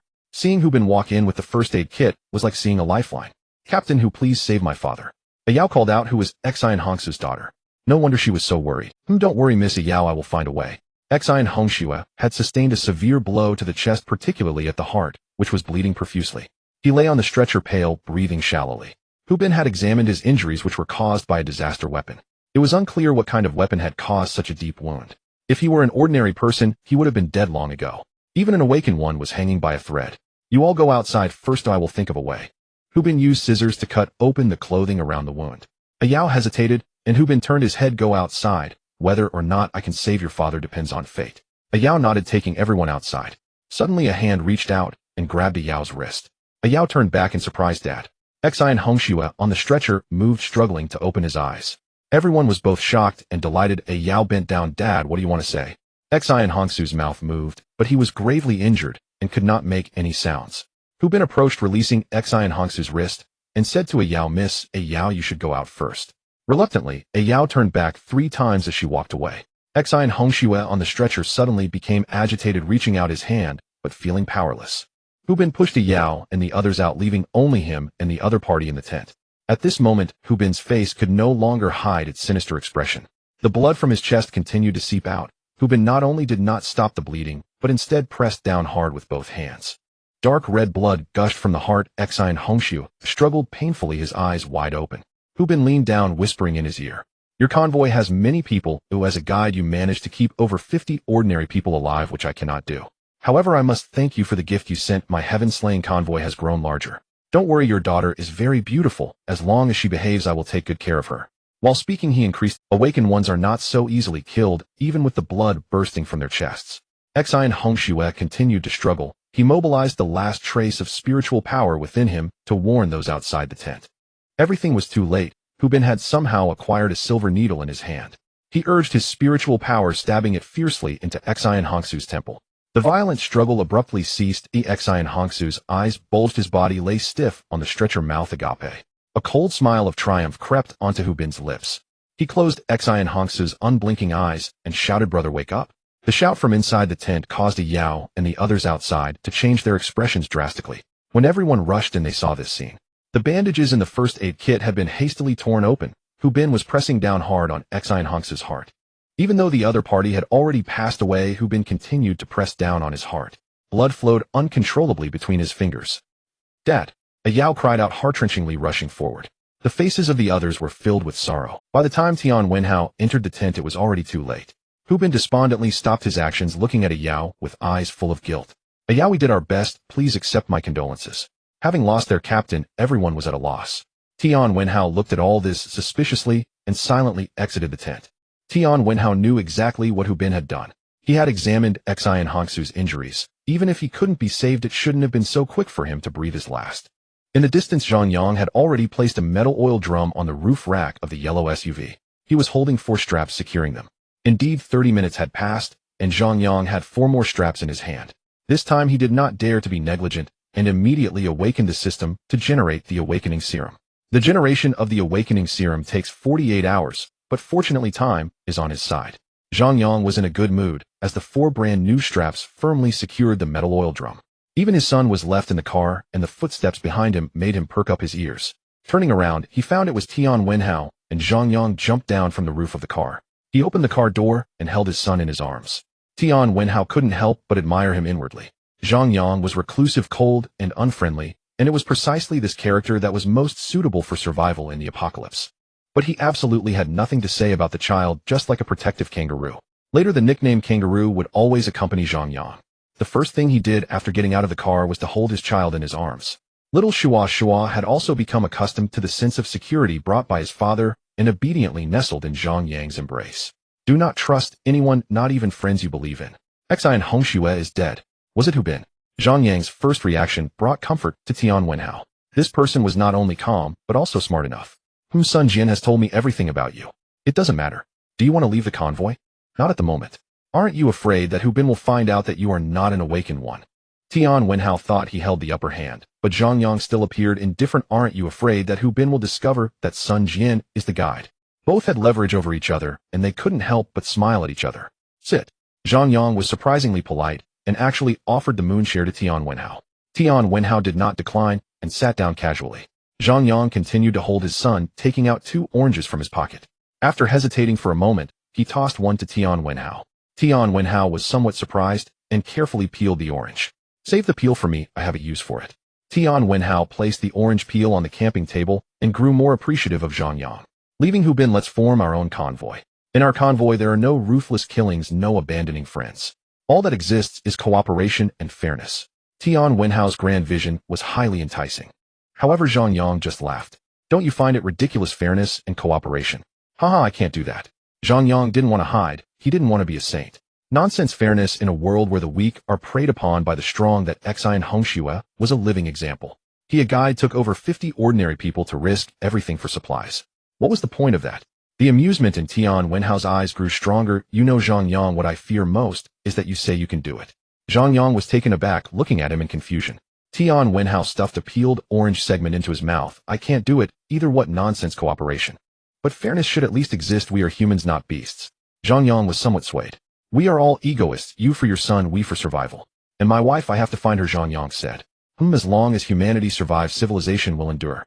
Our convoy has a bottom line, though that bottom line is very low. But neither of us wants to be like Hu Bin, right? Join us. He'll think about it. Alright, I'll wait for your news. Tian Wenhao was very straightforward, and after saying that, he stood up and left. After walking a few steps, he turned back. The oranges are nice, thanks. With Xi and Hongshu dead, A Yao became the leader of these people. The group dug a large pit by the roadside and buried Xi and Hongshu's body. Hu Bin had Lao Wu and a sea help, and a small mound stood beside the road. Hu Bin personally led the memorial service. In the convoy, when someone died, he had always been indifferent. This time he handled it so solemnly it was evident he had ulterior motives. A Yao stood gracefully in front of the grave, her slender body trembling slightly in the wind. Miss A Yao, your captain has passed away. Oh, what are your plans for the future? Hu Bin did not even pretend, and A Yao gently turned around and bowed. Our convoy has no other awakened ones, nor any guides. Captain Hu's righteousness is admirable. If you are willing to take us and we are willing to follow. Well, our convoy has limited numbers, suddenly adding so many people. Hu Bin seemed to hesitate, then waved his hand. Tian Wenhao. Tian Wenhao squeezed over. Captain, what's up? With so many new faces in the convoy, we need to find a manager. What about Sun Jian? I think this person is good. Oh, let's have him manage the convoy. Tian Wenhao remained expressionless. Alright, I'll follow the captain's orders. Hu Bin nodded in satisfaction. We depart in 2 hours. Everyone tidy up. The crowd was startled, realizing they had just stopped to rest. Captain, are we leaving so urgently? Tian Wenhao asked. Hu Bin nodded. It's not safe here. There are 7 or 8 disasters approaching within 30 kilometers. As a guide, since he said that, everyone began to pack up again. Zhang Yang had already packed most of his things. He got in the car with his son. They had collected a lot of supplies this time, making the back seat of the SUV feel even more crowded. However, this made Zhang Yang feel more at ease. With supplies in hand, they wouldn't worry about food. With 1,255 points of kill value after deducting the 500 points for the awakening serum, Zhang Yang still had 755 points left. He opened the system panel, attempting to communicate with the system. System, help me analyze this Yinling knife. Ding, sorry, you currently have a task that is not yet completed. Please finish the task before opening this feature. Would you like to wait? You can close the current task and open a new one. The system reminds you that if you close the current task, the time required for it will reset. Damn, I forgot about that. When the system is completing a task, it cannot be reopened. Unless I interrupt the awakening serum, then the time spent waiting will be lost. Thinking about it, he decided against it. The origin and function of the Yinling knife were still unknown. But one thing was certain, this thing could kill disasters. Also, Zhang Yang took out the 2 crystal cores he had collected. These things came from the disasters. Currently, he did not know the purpose of these crystal cores. It seems that he could only ask the system in the future. In the white pickup truck, Tian Wenhao climbed in with a gloomy face. Sun Jian, the captain wants you to go to the bus. Be careful. Sun Jian nodded, about to get out of the car. Wait, Tian Wenhao called out to him. Have you detected any movements of disasters 30 kilometers away? Sun Jian shook his head. No. Are you sure? Sure, it's safe here for the next 12 hours. Sun Jian spoke with absolute confidence, which made Tian Wenhao even more worried. Alright, you go. Sun Jian got out of the car carrying his backpack and boarded the previous bus. Suddenly, Li Shasha opened the car door and came down from the silver pickup. Li Shasha angrily walked up to the black SUV and shouted, "I'm here to get my clothes, open the door." It seemed she was still fuming. Hu Bin opened the car door and Li Shasha climbed in. "Tell Yang Ying to wait for my orders before acting." Li Shasha didn't speak, but just nodded. As she got out of the car, Li Shasha was holding a backpack. With a loud bang, she slammed the car door shut and then returned to the silver pickup. The others watched silently, all aware that the captain and Li Shasha had quarreled again. Zhang Yang understood that he was already deeply caught in this situation and could no longer extricate himself. Tian Wenhao and Hu Bin both wanted to win him over. Hu Bin was wary of his awakener and hesitated to take action. Otherwise, at this point, Hu Bin would have already turned against Tian Wenhao. Tian Wenhao felt uneasy. He already knew that Zhang Yang was not an awakener, otherwise he wouldn't have agreed to let Sun Jian board the bus. "Where is Xiao Tian? Who has seen Xiao Tian? I don't know. Should we wait for him? The convoy will depart in 1 minute. Those who haven't boarded won't be waited for." A cold voice from Hu Bin came through the intercom. The convoy was a collective. Hu Bin would not risk the group for the sake of an individual. The convoy moved slowly along the highway, and no one cared about the loss of an ordinary person. Everyone had their own schemes. Even the driver Old Zhao cast a glance at Sun Jian. At this moment, Sun Jian was sitting in the front passenger seat of the bus, taking Jing Tong's place. The atmosphere inside the vehicle was oppressive, and the group from another convoy, including Yao, was still immersed in grief after losing their guide, Xian Hongxue. Chi Cici sat expressionless in the back seat by the window, her thoughts unknown. Old Zhao turned right ahead. The voice of Hu Bin came through the intercom. The relatively smooth highway had a fork. To the right was a rugged. Old Zhao gently stepped on the brake, and the bus turned right onto the muddy dirt road. At this time, the performance of the off-road vehicle became apparent. Zhang Yang activated the high-speed four-wheel drive mode, and the off-road vehicle was as steady as a rock on the bumpy dirt road.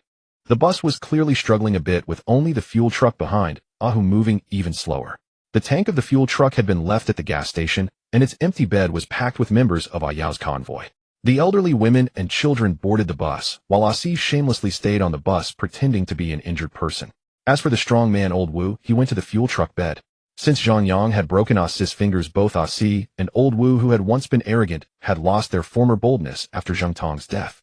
Asi was bald, and Li Yong in the white pickup truck was also bald. The difference was that Asi had a tuft of hair left in the middle of his bald head. The tuft of hair hung down at an angle, as if it was his last stubbornness. "Cici, are you hungry? I have biscuits in my bag." Asi cautiously spoke. Chi Cici shook her head, not even glancing at him, her gaze directed out the window. Asi noticed a desert golden off-road vehicle overtaking the bus from the right. It was Zhang Yang, and Asi immediately lost his nerve, not daring to speak again. "I'm hungry, can I have a biscuit?" Suddenly, a woman in her late 20s raised her hand from behind.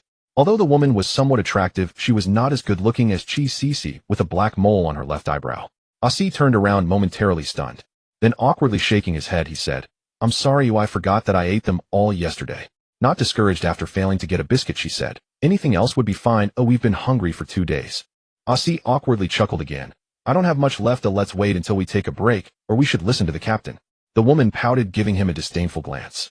Asi was basically immune to such blows, and his gaze refocused on Chi Cici's face. However, Chi Cici's attention was still captivated by the yellow off-road vehicle ahead. Thinking of Zhang Yang made Asi's throat tighten, and he ultimately didn't dare to speak. Asi had feelings for Chi Cici. Many people in the convoy liked her. Previously, Chi Cici had adopted a strategy of neither rejecting nor responding to these admirers. This made them even more infatuated, circling around her. Since the Donyuan village incident, Chi Cici had become distant. The admirers no longer dared to pester her. After she had cooked for Zhang Yang, no one dared to provoke her. People did not know the relationship between Chi Cici and Zhang Yang, but they all feared Zhang Yang. Asi felt the same. He was unclear about Zhang Yang's attitude towards Chi Cici. Zhang Yang was his nightmare. "Xiao Sun, you don't look so good." Old Zhao, who was driving, suddenly turned to look at Sun Jian's face was somewhat pale, gripping the handrail tightly. "Uncle Zhao, we can't go any further." Old Zhao was taken aback. "Xiao Sun, what's wrong with you?" The captain said to keep going for a reason. Do you want to be caught by the disaster?" "Exactly, Xiao Sun, what's wrong with you? Wuma should advise you to rest more. By the way, do you still have bottled water?" Wuma is thirsty. Normally, even if he was unwilling, Sun Jian would share, but this time Sun Jian said nothing. This made Wuma quite displeased. "Good for you, Xiao Sun, I'm talking to you. What's with your attitude? If you don't want to give, just say so." Sun Jian remained silent, and Wuma became even angrier. Look at Xiao Sun's temper. He wasn't like this before. There was once a sense of respect for elders and kindness to the young. Today's youth have no respect for the elderly at all. People are like this, you help them 100 times, and they won't be grateful. But if you don't help them once, they will hate you to the bone. Sun Jian had always been the nice guy in the convoy. It would not be an exaggeration to say he was overflowing with kindness. But this time it was different. Shut up, you old witch, if you say one more word, I'll throw you off the bus. Sun Jian sprang up, his face flushed and eyes fierce. The people in the bus were instantly startled. Was this the Shao Sun they knew? What are you doing? I'm not afraid of you. The captain told you to manage us, but you've gone too far. Do you believe that once we get off the bus I'll report you to the captain? Wu Ma began to shout, and after shouting she didn't stop, but simply began to cry and beat her thigh. Oh my God, what happened? How has such a good young man turned out like this? Shao Sun, Wu Ma has never wronged you. I just want a bottle of water. Look at how he's acting. I can't live like this. Today's youth have no respect for their elders at all. Zhang Yang, who had originally been running ahead of the bus with his keen ears, faintly heard the quarrel inside the bus. Zhang Yang turned right and slowed down. The bus quickly followed and drove parallel to his off-road vehicle. Through the window, Zhang Yang was surprised to find that Sun Jian had actually stood up from his seat. He went up to an old woman and grabbed her collar with one hand. Sun Jian's gaze was fierce, and he not only scolded her, but also slapped her twice. This scene greatly surprised Zhang Yang. You old hag, remember this. If you dare to shout at me again, I'll kill you. Saying this, Sun Jian raised his hand again, and Wu Ma never expected to receive 2 slaps. Seeing that she was stunned, Sun Jian then let go of her and returned to his passenger seat. Wu Ma sat in her seat mumbling to herself, he's gone mad, Shao Sun has gone mad. Sun Jian suddenly turned his head back, his sharp and cold eyes causing Wu Ma to shiver. Zhang Yang watched this unfold from outside the window, his heart also startled. Indeed, this Sun Jian was not as simple as he appeared. What does the apocalypse test the most? It is human nature. Trust no one. Do not believe that the dead will come back to life. Do not believe that loved ones will suddenly appear beside you. His wife Li Qingya's words still lingered in his ears. This Sun Jian was indeed extraordinary. His saintly compassion was all an act. No one knew when Sun Jian had awakened as a guide, but he had gone to great lengths to avoid detection by Hu Bin. He pretended to be a kindly, easygoing man who bore any burden without complaint. He left the convoy with the impression of an honest soul, making it less likely that Hu Bin would grow suspicious. Even so, Hu Bin had picked up on subtle clues. Back at the Donyuan village supermarket, when disaster struck, Sun Jian warned everyone not to move. Only a guide would know that the best way to face a calamity's blood-draining attack was to stay perfectly still. That was when Hu Bin's suspicions were first aroused. Now the rift between him and Hu Bin was almost out in the open, so Sun Jian had stopped pretending. Everyone on the bus was shocked to see Sun Jian so utterly changed from his former self. Even Qi Cici's eyes reflected disbelief. As for Yao and the others who had just joined the convoy, they had no idea what was happening. All they knew was that the young man who looked like a college student had an unexpectedly fiery temper. That old woman should not have provoked him. Stop the vehicle. Rest here. Hu Bin's voice came through the walkie-talkie. Captain, how long do we rest? Tian Wenhao asked. No idea. Tian Wenhao stiffened and put down the walkie-talkie. Brother Tian, the captain never talks to you like that, said Li Yong beside him. Tian Wenhao's face darkened. Get off the vehicle. Hu Bin was in a foul mood. Most in the convoy thought the captain was upset over a quarrel with his girlfriend. Only Tian Wenhao and a few others knew that Hu Bin would eventually make a move against them. The convoy stopped in a low-lying area. The western slope blocked their view. The first thing Tian Wenhao did after getting off was to call out to Zhang Yang. Zhang Yang, come eat with us. Zhang Yang wanted to refuse, but after glancing at the silver pickup truck beside Hu Bin, he finally nodded and brought his son over to Tian Wenhao's side. Brother Tian, our vehicle seems to have a problem. I'll go to a Hu for tools. Li Yong got out and opened the hood. Tian Wenhao asked, puzzled, what's wrong with the vehicle? Not sure. Feels like a loss of power, maybe a spark plug issue. Tian Wenhao didn't press further. Li Yong headed for a Hu's fuel tanker. A Hu drove the fuel tanker alone and had a set of repair tools on board. What are we eating? Zhang Yang's first words upon arriving were about food. Tian Wenhao was taken aback. Huh, I don't know. Then why did you call me over to eat? Tian Wenhao scratched his head. Li Yong always does the cooking, but he went to fix the vehicle. Zhang Yang was speechless. By then the people from the bus and the fuel tanker had also stepped off one by one. Qi Cici got out too, and the first thing she saw was Zhang Yang waving at her. Overjoyed, Qi Cici's face bloomed into a smile as she ran over. Everyone on the bus was astonished to see Zhang Yang summon Qi Cici. As Qi Cici passed by, people shrank away. It came from the deep-seated fear of Zhang Yang. A C curled his lips and instinctively tucked in his neck. Brother Zhang Yang, you called me. Yeah, you'll cook this meal. Brother Tian's vehicle has plenty of food. Take whatever you want. Tian Wenhao shot Zhang Yang a venomous glare. That sly dog's off-road vehicle held even more supplies. Why should I take from my pickup truck? But in the end he said nothing. Qi Cici was both delighted and surprised. Cooking for Awakeners meant she wouldn't have to use her own rations. Qi Cici didn't have much left in her backpack, and some had been stolen the night before. Theft happened often in the convoy, especially on the bus, and Hu Bin turned a blind eye to it. As long as you weren't caught red-handed, getting away with theft counted as skill. 𝓃 immediately became efficient. She took a bag of rice from the pickup truck. 𝓃 Wenhao's pickup was well stocked, it even had a large pot. Awakeners had enormous appetites, so, although they hoarded more supplies than ordinary people, they consumed them quickly. Half a pot of rice, 2 cans of luncheon meat, soy sauce, ham, and even 2 onions. A mishmash like that would seem like pig slop to us, but in the apocalypse, it was a feast on earth. Others either boiled a few strands of noodles or gnawed on bread. They had to ration their supplies, barely maintaining basic energy. If you gorged yourself and then ran out of supplies, your fate was easy to imagine. For ordinary people, the only motivation to survive in the apocalypse was to become an awakener. After Li Yong returned, he seemed distracted. He grabbed a wrench and buried his head under the hood. "How is it? Fixed yet?" 𝓃 Wenhao asked. "No big problem.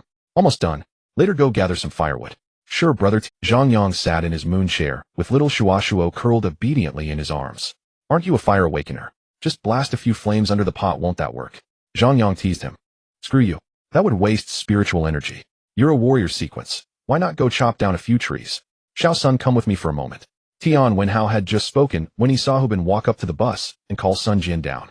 Sun Jian acknowledged, and as he got off, his gaze instinctively drifted toward Zhang Yang and the others. 𝓃 Wenhao panicked and was about to stand up, but Zhang Yang grabbed his arm. Without looking back, Zhang Yang said, "Sun Jian, come eat with us later." "Sure, brother Zhang."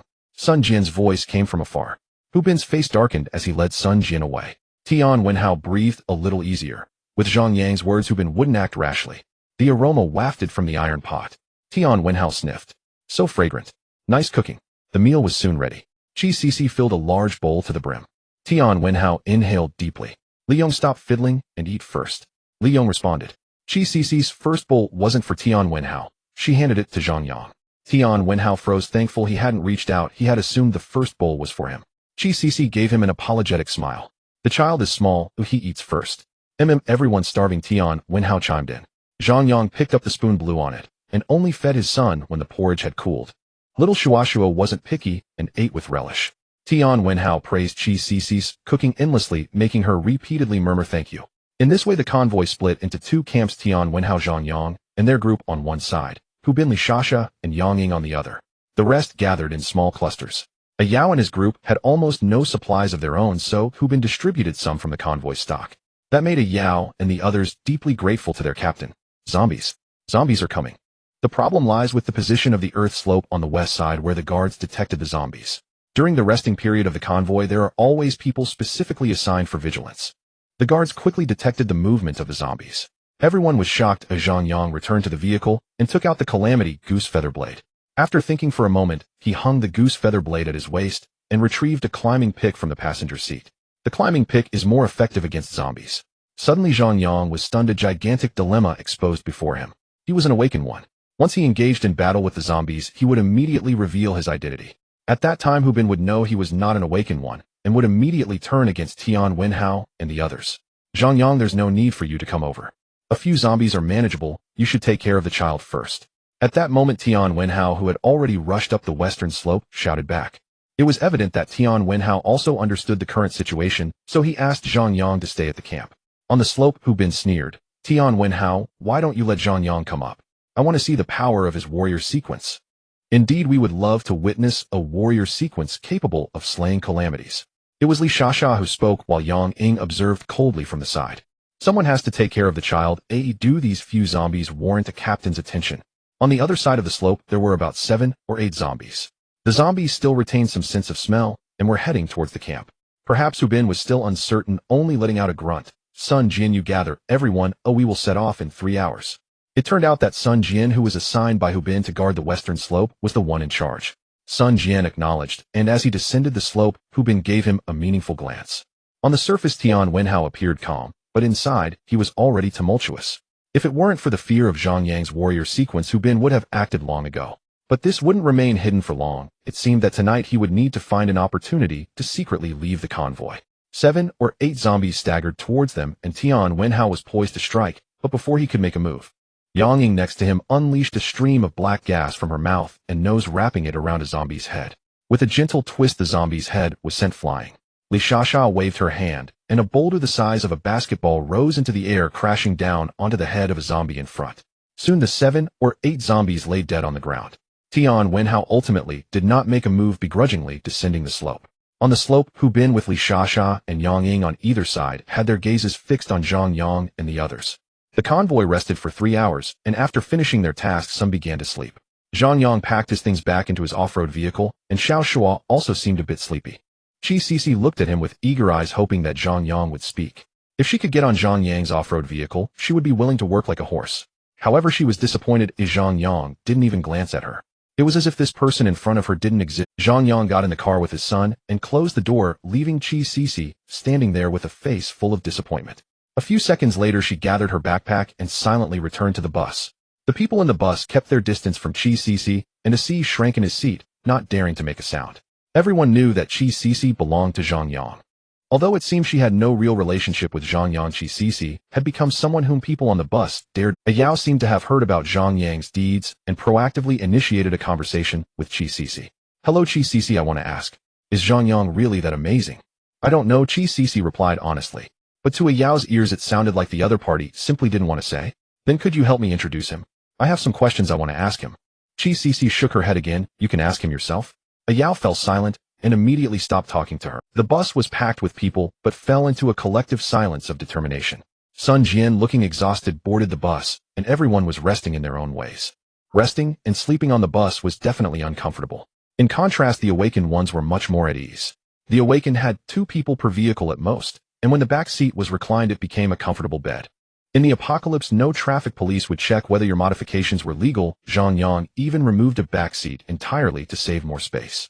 It was unknown where Hu Bin got them from, but each vehicle was equipped with a walkie-talkie for convenient communication. Zhang Yang didn't need one since his off-road vehicle was already fitted with a radio. Set off. 3 hours passed quickly, and Hu Bin's voice came through the walkie-talkie announcing the departure. Xiao Pingping, who has seen Xiao Pingping. She was just here. The convoy is about to set off. Where did she go? System prompt. The awakened potion still has 17 hours remaining. There was no choice but to continue waiting. The bus began to slowly start moving with Hu Bin's off-road vehicle. Old Zhao had just stepped on the gas pedal when a white pickup truck suddenly darted towards them. Old Zhao was shocked and hurriedly slammed on the brakes. Tian Wenhao from the pickup truck got down and waved at Sun Jian in the passenger seat. "Sun Jian, come down and get in my car." Hu Bin's vehicle in front also paused for a moment, but he only glanced at them through the rearview mirror without saying anything. Sun Jian grabbed his backpack and sat back in the white pickup. Behind the bus was a fuel tanker with Yang Ying bringing up the rear. Zhang Yang's yellow off-road vehicle followed closely behind the white pickup. "Sun Jian, we are acting tonight. Call Zhang Yang, and we will leave the convoy," Tian Wenhao said. "Brother Tian, what if we get discovered?" The driver Li Yong asked anxiously. Tian Wenhao snorted. "While Hu Bin is still uncertain about Zhang Yang's background, if we are discovered, we will simply confront him directly. Tell him we want to be independent. If we aren't afraid of mutual destruction, then we'll turn against him." Indeed, if it weren't for encountering zombies during the earlier rest, Tian Wenhao would have confronted him then. The longer they stayed with the convoy, the more dangerous it became. Right now, Hu Bin was hesitant to act rashly due to his uncertainty about Zhang Yang's power. Therefore, they should confront him directly. They just wanted to leave. "There's no time left," Sun Jian said with a sullen expression. Tian Wenhao was startled. "What do you mean?" "We are surrounded by calamities. There are hundreds of them in every direction. Hu Bin has led us into a dead end," Sun Jian said. "Why is he doing this?" Tian Wenhao became anxious. Sun Jian smiled bitterly. "It's because Zhang Yang can kill calamities. Hu Bin deliberately brought us here. He wants to use the calamities to eliminate us." Tian Wenhao suddenly awakened. "You mean Hu Bin lacks the confidence to confront us directly, so he thought of using calamities instead?" Sun Jian nodded. "If that's the case, wouldn't he have no way out himself? No, at the critical moment, Hu Bin will sever ties to save himself. He will leave these people behind for the calamities and escape alone. If Hu Bin can do it, why can't we?" Tian Wenhao became anxious. Sun Jian shook his head resolutely. "We can't do it." Tian Wenhao fell silent. The very reason he had left the convoy was his abhorrence of Hu Bin's utter disregard for human life.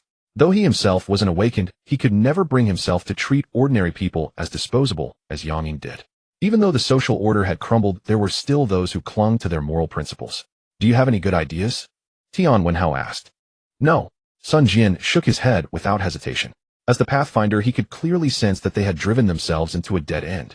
From every direction, calamities caught the scent of the convoy. The circle was steadily closing in. "No choice. We have to talk to Zhang Yang." Tian Wenhao grabbed the walkie-talkie. Zhang Yang, do you copy?" "Copy. What's up?" "Let Sun Jian get into your car." The white off-road vehicle accelerated and pulled up alongside Zhang Yang's yellow one. Both cars stopped and Sun Jian jumped out. The silver pickup truck behind them skidded, tires kicking up clouds of dust. Yang Ying stared at Sun Jian as he got out. What are you doing? Do we need to report to you? Tian Wenhao shot back coldly. A black aura swirled around Yang Ying's face. Clearly, she was ready to strike. Tian Wenhao flinched. She was a second-level dark magic awakened. As a mere first-tier fire element, he wasn't sure he could even withstand a single blow. Sooner or later the masks would fall. Might as well be now. Tian Wenhao's palm glowed red as he braced for battle. Ahead Hu Bin watched, but said nothing. What do we need your permission for everything now? Since when did you become the team leader? Zhang Yang's voice came through the walkie-talkie. Yang Ying was startled. The black aura gradually faded. Captain, do we need to report to you just for swapping a person? Zhang Yang pressed again. Ahem. Keep the team together. We must reach Old Town before dark. Hearing the captain's words, Yang Ying rolled up her window and sped off. Sun Jian opened Zhang Yang's door and climbed in. The stranger inside the off-road vehicle drew curious glances from little Shuashuo. What happened? Zhang Yang knew Sun Jian wouldn't have come over unless it was serious. Sun Jian laid out their situation. Yang were surrounded by calamities. Hu Bin wants to trap us to death. Trap us? As if it's that easy. He wants to throw us to the calamities and escape. Why don't we throw them to the calamities and escape ourselves? Zhang Yang countered. Yang, what about the people in the bus and the fuel tanker? What about them? Hu Bin abandoned them. What's that got to do? But those are human lives. So what? It's not that I don't want to save them. We can barely save ourselves. How can you be so heartless? And why are you such a saint? Maybe the Leshan giant Buddha should step aside and let you sit there. Sun Jian was left speechless, unable to find a retort. Both fell silent. Sun Jian began to regret getting into this car. Zhang Yang didn't care in the least. He even had the leisure to turn around and amuse his son in the back seat. The child was Zhang Yang's weak spot. Sun Jian seemed to find a way to break the ice. To the awakened, these ordinary people are nothing but cannon fodder, Sun Jian suddenly remarked. Survival of the fittest. Normal. Just a few days ago my off-road vehicle was stolen. Zhang Yang wasn't swayed. Survival of the fittest. After a moment of silence, Sun Jian actually agreed with Zhang Yang. So we should strike first. Throw Hu Bin and his crew to the calamities. But Hu Bin will throw the bus and tanker people to the calamities as bait. Can you do that? Sun Jian stared. Zhang Yang was quiet for a while. I told you it's not our fault. Hu Bin led them into this trap. Seeing he couldn't convince Zhang Yang, Sun Jian changed tack. Your son is the most important person to you, isn't he? Zhang Yang turned and stared at him in surprise. I've never seen a father as devoted as you. Not exaggerating. You even take him when you go to the toilet. Sun Jian was right. Even when using the restroom, Zhang Yang kept his son by his side. You're the most qualified father I've ever seen. In this apocalypse, you've still managed to protect your child well. You're not a cold-hearted person. Don't flatter me. I'm not that noble. I tell you, it's that kind of sentimental weakness that will get me killed one day. Zhang Yang was getting angry. He even felt that Sun Jian and Tian Wenhao were more dangerous. Following them, he'll be the one who ends up dead. Stop pretending. You seem indifferent, but deep down you're not like that at all. Sun Jian retorted. Bullshit. When the calamities come, he'll be the first to abandon you and run. I know you could do it. But you do it not for yourself. You do it for your child. Zhang Yang fell silent. If I told you someone was using your son as cannon fodder, throwing him to the calamities, what would you do? I'd kill him. Zhang Yang blurted out. So then can we just stand by and watch these people die? Why would I save them? Stop the car. I'm getting out. Get lost. Zhang Yang stopped the car, and Sun Jian slammed the door in fury. Zhang Yang didn't give a damn. You go ahead and be saints. As long as I'm not the one who kills them, it's none of my business. He stomped on the accelerator. Behind, Tian Wenhao picked up Sun Jian and asked eagerly, how did it go? Sun Jian shook his head helplessly. Can't get through to him. Tian Wenhao grunted. Meaning Zhang Yang has no better plan either. Sun Jian nodded. Yes, Zhang Yang is right. We need to strike first. I told you not to test him, but you wouldn't listen. Yet Tian Wenhao was delighted, grinning broadly. I like this Zhang Yang more and more. What a shame he's not an awakened. When he mentioned again that Zhang Yang wasn't an awakened, the driver Li Yong cast him a glance. Sun Jian, what's our next? Tian Wenhao was in high spirits, completely ignoring Li Yong's look. 3 kilometers ahead, there's a 3-way fork. The left turn is our only escape. Hu Bin will lead us into the land of illusions. There are about 50 calamities there. 50. 50. Tian Wenhao nearly jumped out of his seat. That wasn't an escape. It was a death trap. Behind us are hundreds. Ahead they're thick. The nearest calamities are less than 7 kilometers away. The land of illusions is actually the lighter end. Besides the land of illusions is a zombie-free zone. No zombies there. That saves us a lot of trouble. Tian Wenhao turned around, leaned forward, and looked curious. Sun Jian, tell me, what exactly is this land of illusions? In the land of illusions, everything ultimately leads to delusion, and the calamities there can manifest in various forms. Moreover, the intelligence of the calamities is exceptionally high, so everyone must be cautious.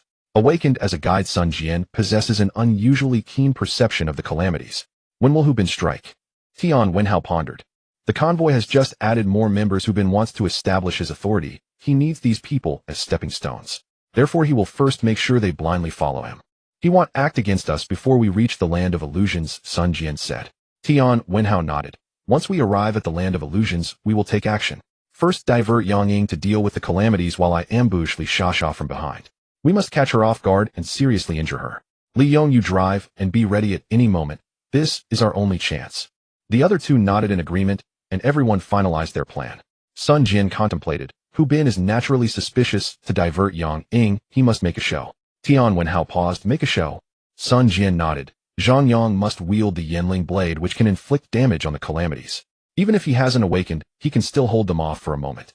As long as Yang Ying is entangled with the calamities, she won't be able to assist us. You and I will work together to injure Li Shasha, and then Hu Bin will be left isolated. All right, but this must remain confidential. We cannot reveal our entire plan to Zhang Yang. Rest assured, I haven't told Zhang Yang anything. Whether we can escape this night depends on tonight's events. However, things are always full of surprises and uncertainties. According to Sun Jian's judgment, their convoy would enter the land of illusions tonight. Yet when the convoy reached a fork 3 kilometers away, Hu Bin did not choose to turn left. What's going on? Why is he going straight ahead? Tian Wenhao, who was following behind, was taken aback, and Sun Jian's expression also changed. Tian Wenhao turned to look back from the passenger seat. Sun Jian, what's going on? I don't know either. Ahead is a dead end. A dead end. Explain clearly what dead end. Hundreds of calamities are surrounding us ahead. We will die. There is absolutely no hope. Fear laced Sun Jian's voice. Brother Tian, what should we do? Turn left or go straight? Li Yong, gripping the steering wheel, spoke urgently as the fork drew near. Zhang Yang, who was following behind, also sensed something was off. The white pickup's speed had noticeably slowed. At this moment, a difficult choice lay before Tian Wenhao. Continue following Hu Bin. According to Sun Jian, ahead is a gathering place for hundreds of calamities. Even if they packed everyone from the convoy in, it wouldn't be enough to fill the gaps of the calamities. It is important to note that major cities like Jinghai, Shanghai, Yangqing, and Pingcheng, with populations exceeding tens of millions, instantly become dead cities when calamities strike. With less than 100 people in the convoy, diving in would mean certain death. Brother Tian, what should we do? Li Yong asked anxiously as the fork drew closer, seeing the wheels of the white pickup already crossing over. Suddenly, Tian Wenhao in the passenger seat grabbed the steering wheel and abruptly turned left. The white pickup made a turn onto the left road. The convoy behind was taken aback. The captain is the eyes of the convoy. Hu Bin was clearly heading straight, but Tian Wenhao turned left. Zhang Yang followed suit, reluctantly turning left, as well cursing inwardly. Fool, you exposed us. But at this moment he found himself in a dilemma and was forced to choose Tian Wenhao's camp. Captain, what's going on? Should we turn left or go straight? The driver Lao Zhao from the bus spoke up. Turn left, I made a mistake earlier. Hu Bin's voice came through the intercom. Immediately after, Hu Bin's black pickup turned its head. Those in the bus were suddenly puzzled, and whispers began to circulate among them. How did the white pickup know to turn left? Wasn't it said that only the guide knows how to evade the calamities? Could it be that someone in their vehicle has awakened as a guide? Tian Wenhao pounded on the window, his face filled with regret. With just a small trick we exposed ourselves. Fool. I am truly foolish. As he spoke, Tian Wenhao slapped his own face hard. Hu Bin knew that Sun Jian was a guide, but ultimately he had no evidence. Now it was clear he had only intentionally taken a wrong turn, and Sun Jian was caught red-handed. It's meaningless to discuss this now. We need to think about what to do next. Sun Jian also felt regret. At this moment, it was difficult for them to consider striking first. Tian Wenhao's expression was extremely grim. He didn't know what to do either. Congratulations to the Heavenly Slayer convoy. We have another awakened one in our ranks. Suddenly Zhang Yang's voice came through the intercom. The people in the white pickup, including Tian Wenhao, were taken aback, and Tian Wenhao exclaimed angrily, Zhang Yang has gone mad. Sun Jian, however, wore a hint of surprise on his face. He isn't mad. Since he has been discovered, it is better to admit it outright. Admit it. Tian Wenhao's heart also leaped with joy. Yes, boldly tell the convoy, I have awakened. The people on the bus were still confused, and those on the fuel truck, lacking an intercom system, had no idea what was. Who has awakened? I don't know. We have another strong person in our convoy. That's impressive. When will I? The people in the bus whispered, creating a cacophony. Li Shasha turned her head and looked at Hu Bin beside her. Hu Bin's face was ashen, gritting his teeth as he glared at Zhang Yang's vehicle ahead. Zhang Yang. What should we do? The people in the convoy all know that Sun Jian has awakened. Oh, should we still act? Li Shasha asked. Those who follow me will prosper. Those who oppose me will perish. If they seek death, then we will fight them. Who has awakened? The voices of the driver Lao Zhao and Ah Hu came through the intercom. Tian Wenhao picked up the intercom and said loudly, Sun Jian, our convoy's son, Jian has awakened as a guide. A guide, indeed a guide. With one more guide in our convoy, we have an extra layer of assurance. Indeed it is a good thing, but with two guides, who is the leader? Who should we listen to? In the bus, everyone fell momentarily silent. They exchanged glances while Ah Yao and Qi Sisi showed no change in expression. Only the two of them seemed to have deep thoughts. Look, dense fog. There is thick fog ahead. Someone shouted. At that moment, a misty expanse appeared ahead of the convoy.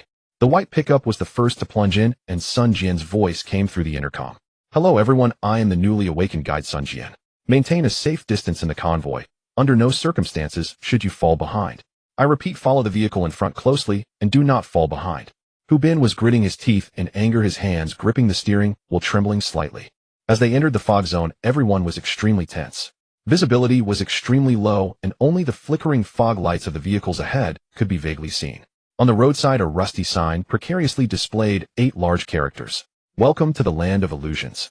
The red paint flowed along the strokes of the characters, shocking to the eye like fresh blood. A chill permeated the surroundings, and you could distinctly feel the cold air entering your trachea. Though the sensation wasn't that cold, the air you inhaled reached your abdomen, sending waves of coolness through your chest. Some people couldn't help but shiver. Everything fell silent, even the intercom was in a state of quiet. Everyone was on high alert, gripping the steering wheel tightly. On the left side of the passenger seat lay a Yenling knife and a climbing pick seemingly shrouded in mist.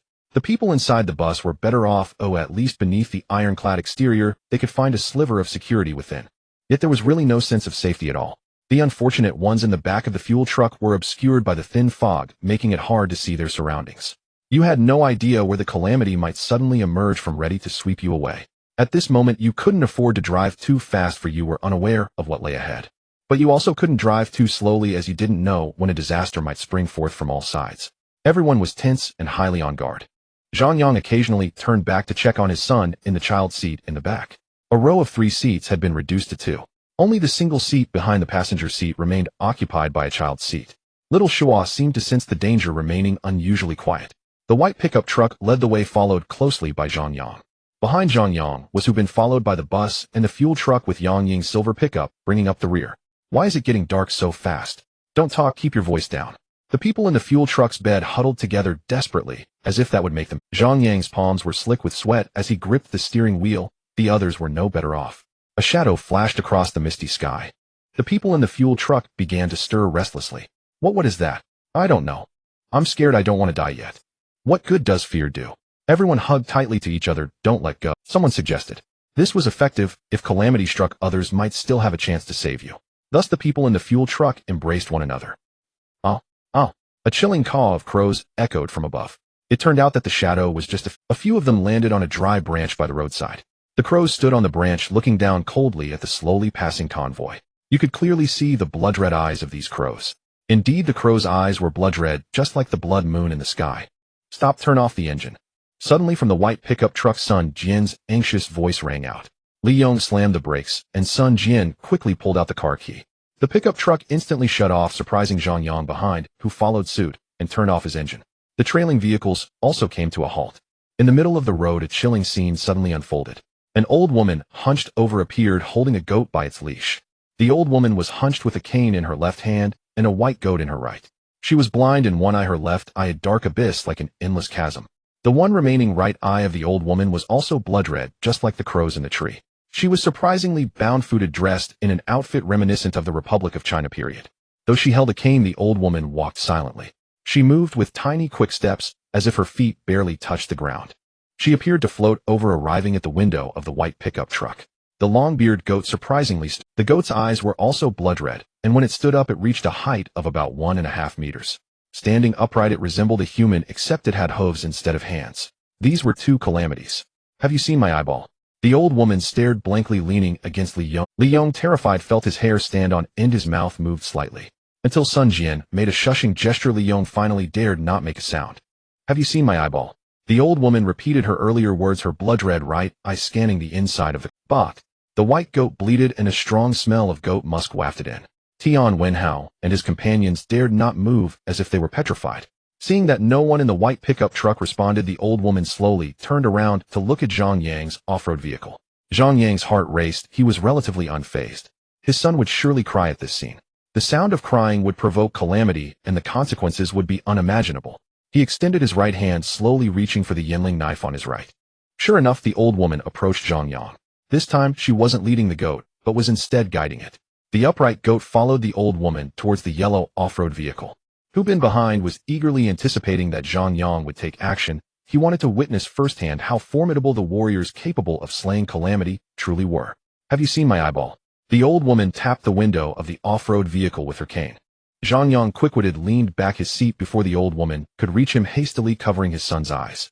The air felt as if it had solidified. Despite the old woman asking several more times, Zhang Yang remained tightly shut. The goat seemed exceedingly agitated, bleating incessantly. Suddenly, the long-bearded goat sniffed intensely, looking back towards the rear of the convoy. The old woman's gaze was also drawn to the fuel truck behind. She hopped over Hu Bin and the bus, quickly approaching the fuel truck with her tiny steps. The fuel truck was tall, but that posed no challenge for the old woman. With a light tap of her toes on the ground, she and the goat jumped onto the bed of the fuel truck. The survivors in the truck trembled as they huddled together. This time the old woman did not ask, but instead led the goat slowly toward the crowd. The white goat approached a man in front, sniffing around him. This unfortunate soul was none other than the green-faced strong man, Old Wu, from the bus. Old Wu was instantly scared to the point of wetting his pants, his body shaking uncontrollably. You stole my eyeball. That must have been you who stole my eyeball. The old woman's left eye was a dark abyss, her blood-red right eye fixed intensely on him, causing Old Wu's mental defenses to begin to crumble. No, I didn't. It wasn't me who stole it. Save me, save. The white long-bearded old goat suddenly opened its mouth. Its large mouth grew visibly larger, and people witnessed what it meant by a bloody gaping maw. The old goat bit off Old Wu's head in one gulp, and someone in the truck bed screamed. Yang Ying, who was in the silver pickup truck behind the tanker, was also greatly shocked. Without the captain's order, Yang Ying had no intention of making a move. The old woman's lips twisted into a sinister smile as she brandished the walking stick in her hand. The walking stick in her hand conjured a circle. The circle kept advancing toward the people in the tanker's truck bed, and the people inside huddled together in a tight cluster. A cock-a-doodle-doo came from the end of the road, causing the old woman's expression to change drastically. She stopped the motion of her walking stick and glared resentfully toward the direction of the crow. The old woman put away her walking stick, and the goat that had been standing on its hind legs instantly shrank back to its four-legged stance. The old woman pulled the goat, lightly tapped on the tanker's truck bed. One person and one goat vanished into the thin mist in the blink of an eye. The land of illusion, everything returns to illusion. Ha ha. The old woman's eerie laughter as she left lingered for a long time. Old Wu's headless corpse still lay there. After a brief panicked silence returned to the surroundings, someone bold enough walked over and pushed Old Wu's body off the vehicle. The white pickup truck started slowly and set off again. No one knew why the crowing ahead had made the old woman so fearful. In any case, the group had temporarily escaped danger. The sky in the east was turning pale, and the thin mist gradually dissipated. As the convoy went deeper, some collapsed house ruins began to appear by the roadside. The remaining dilapidated houses were also on the verge of collapse. This turned out to be a town, 𝓃 town. This was the Daegu town that Hu Bin had mentioned, the place where everyone was supposed to rest and reorganize. Did you notice anything wrong? Tian Wenhao asked from inside the white pickup truck. What's wrong? Sun Jian was taken aback, seemingly lost in thought. Time passes so quickly. Li Yong beside him also nodded. Indeed, when we entered the mist, it was just getting dark, and in the blink of an eye it's dawn. Everyone noticed this problem. Daegu town lies in the heart of the land of illusion.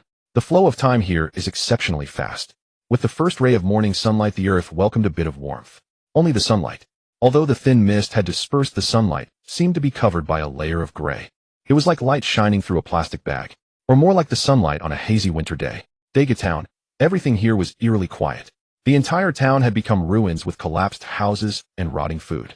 Here you couldn't find any supplies. Those bold enough searched the vicinity, but all returned disappointed. Yang Ying's silver pickup caught up and arrived in front of Hu Bin. Hu Bin and Li Shasha got out of the vehicle and instructed everyone to rest where they were. Zhang Yang's and Tian Wenhao's vehicles parked together.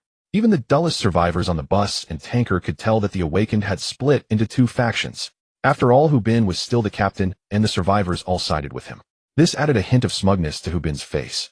Qi Sisi, completely indifferent to the gazes of the crowd, came over to Zhang Yang with her backpack. Brother Zhang, do you need my help?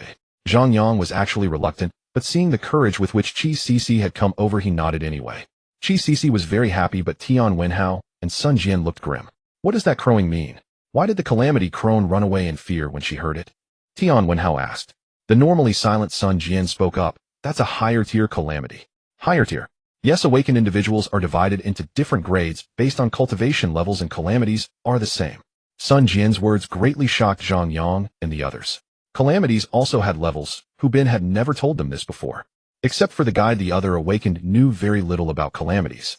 So that chicken is also a calamity, one more powerful than the old woman. Tian Wenhao asked again. Pup Chicken heralding Dawn's second-tier calamity. Hu Bin suddenly approached at this moment. By his side were Li Shasha and Yang Ying. This put Tian Wenhao and the others on high alert, fearing that Hu Bin might suddenly attack. Zhang Yang was also startled. At this moment, they had no chance of winning if a fight broke out. Don't be nervous. I'm not here to cause trouble. Hu Bin looked at Tian Wenhao, then glanced at Sun Jian. Seeing that Sun Jian remained silent, Hu Bin continued. You want to leave the convoy, but now is not the time. When Hu Bin said that these people wanted to leave the convoy, Qi Cici lifted her head in shock. She didn't know that Zhang Yang and the others were planning to leave. If she only knew that the awakened had split. Qi Cici's eyes flickered. If we fight now, we'll both suffer heavy losses, and then no one will be able to get out, right, Sun Jian? Hu Bin stared at Sun Jian as he said this. Sun Jian nodded. Right, we're facing second-tier calamities, and there are many more around. We were both wrong. Facing second-tier calamities we can't escape, well, all die. Sun Jian had sensed that there were about 50 calamities in the land of illusion, but he had always thought they were only first-tier. Hu Bin was the same until this crowing scared off the old woman. They realized that there were second-tier calamities in the land of illusion. Before a second-tier calamity, no one could escape. So we must unite, Hu Bin spoke again. If we don't join forces, well, all die here. So that was it. The reason Hu Bin hadn't attacked was his worry about this. We can join forces. Once we get out of the land of illusion, we go our separate ways. This time Tian Wenhao looked Hu Bin straight in the eye, no longer regarding him as his captain. Hu Bin agreed readily. Fine, let's just make sure everyone gets out alive first. What's the story behind this chicken? Explain. Zhang Yang spoke up. Hu Bin sat down right on Zhang Yang's moon chair. This made Zhang Yang quite displeased. That was his chair. Hu Bin looked up. Pup Chicken heralding dawn, seizing souls and stealing spirits. A second-tier calamity with the ability to control ordinary calamities. The old woman just now probably ran away because she didn't want to be controlled. That's all we know. Tian Wenhao frowned. So even among calamities, it's just like among humans. Indeed, people knew too little about calamities. Calamities had no pattern and were unpredictable. They could exist in any form, making them impossible to guard against. If that so-called heralding dawn is so powerful, why hasn't it attacked yet? Tian Wenhao asked again. It's waiting, Sun Jian answered this time. Waiting for what? Hee for me, of course. A seductive voice sounded from a distance. On the bus, a Yao walked over with a sinister smile. At this moment, she seemed like a different person, her beauty draped in a bright red robe, and wearing a pair of short deer leather boots. Her snow-white skin appeared even more enchanting beneath the robe. The faces of Hu Bin and others changed dramatically. Thank you, Hu Bin, for helping me kill my father. Her voice was charming and melodious, yet carried a chilling undertone. He is not your father, you are also an awakened, said Sun Jian as a Yao smiled even more joyfully. Ha, it is truly interesting to see the guide of your convoy turn on each other. You are also a disaster, Hu Bin said coldly. Upon hearing this, everyone was taken aback. Disaster? Awakened? Complete opposites, mortal enemies. How could they possibly coexist in one person? Many were puzzled, unable to comprehend the meaning of these words. Even Zhang Yang stood there dumbstruck. Captain, what do you mean? Tian Wenhao asked. Hu Bin snorted. The twin-born sequence, also known as the symbiotic sequence. Some disasters can parasitize on humans. Such individuals are referred to as the symbiotic sequence. The disasters of the symbiotic sequence are not afraid of sunlight, and even the guides cannot detect their presence. But there is one weakness: the disasters of the symbiotic sequence lack superpowers. In other words, the disasters of the symbiotic sequence are no different from ordinary people, but they are bloodthirsty, meaning they can only sustain their lives by consuming blood. Without a supply of blood, they will die. The problem is when the disaster parasitizes an ordinary person, it becomes a powerless vampire. However, if that ordinary person becomes an awakened, then the disaster simultaneously possesses the powers of the awakened. Hu Bin and Sun Jian took turns explaining the symbiotic sequence clearly. Zhang Yang and the others gasped. The disaster had parasitized a Yao, this awakened. Qi Cici also understood why people kept disappearing from the convoy. She also realized why a Yao hadn't been seen eating anything along the way. A Yao couldn't eat, she would secretly vomit out the food she consumed, and then stealthily capture members of the convoy to satisfy her hunger. The missing Xiao Tian and Xiao Pingping. A Yao, the disaster had drained their blood. Upon hearing this, a Yao laughed heartily. Smart, you truly are a guide. I forgot to tell you, when a disaster parasitizes and awakened, their powers double. With that, a Yao waved her hand lightly. From the ruins emerged two figures, one male and one female. The male had a hawk-like nose and a pair of bushy eyebrows dressed in a black robe. The female also had bushy eyebrows and a hawk-like nose wearing a gray robe. Suddenly subtle changes occurred in the two of them. They transformed into two chickens, one male and one female. Indeed, they possessed human bodies, but their heads were those of chickens. Coo coo coo. The chicks crowed astonishingly, two of them. Moreover, both of them were second-tier disasters. Two second-tier disasters were enough to wipe out Zhang Yang and the others. With the addition of the symbiotic sequence, Yao the convoy was doomed. Zhang Yang quietly hid behind Tian Wenhao, while Qi Sisi hid behind Zhang Yang. It seemed that aside from Tian Wenhao, no one else was trustworthy. The driver Li Yong had seemingly vanished.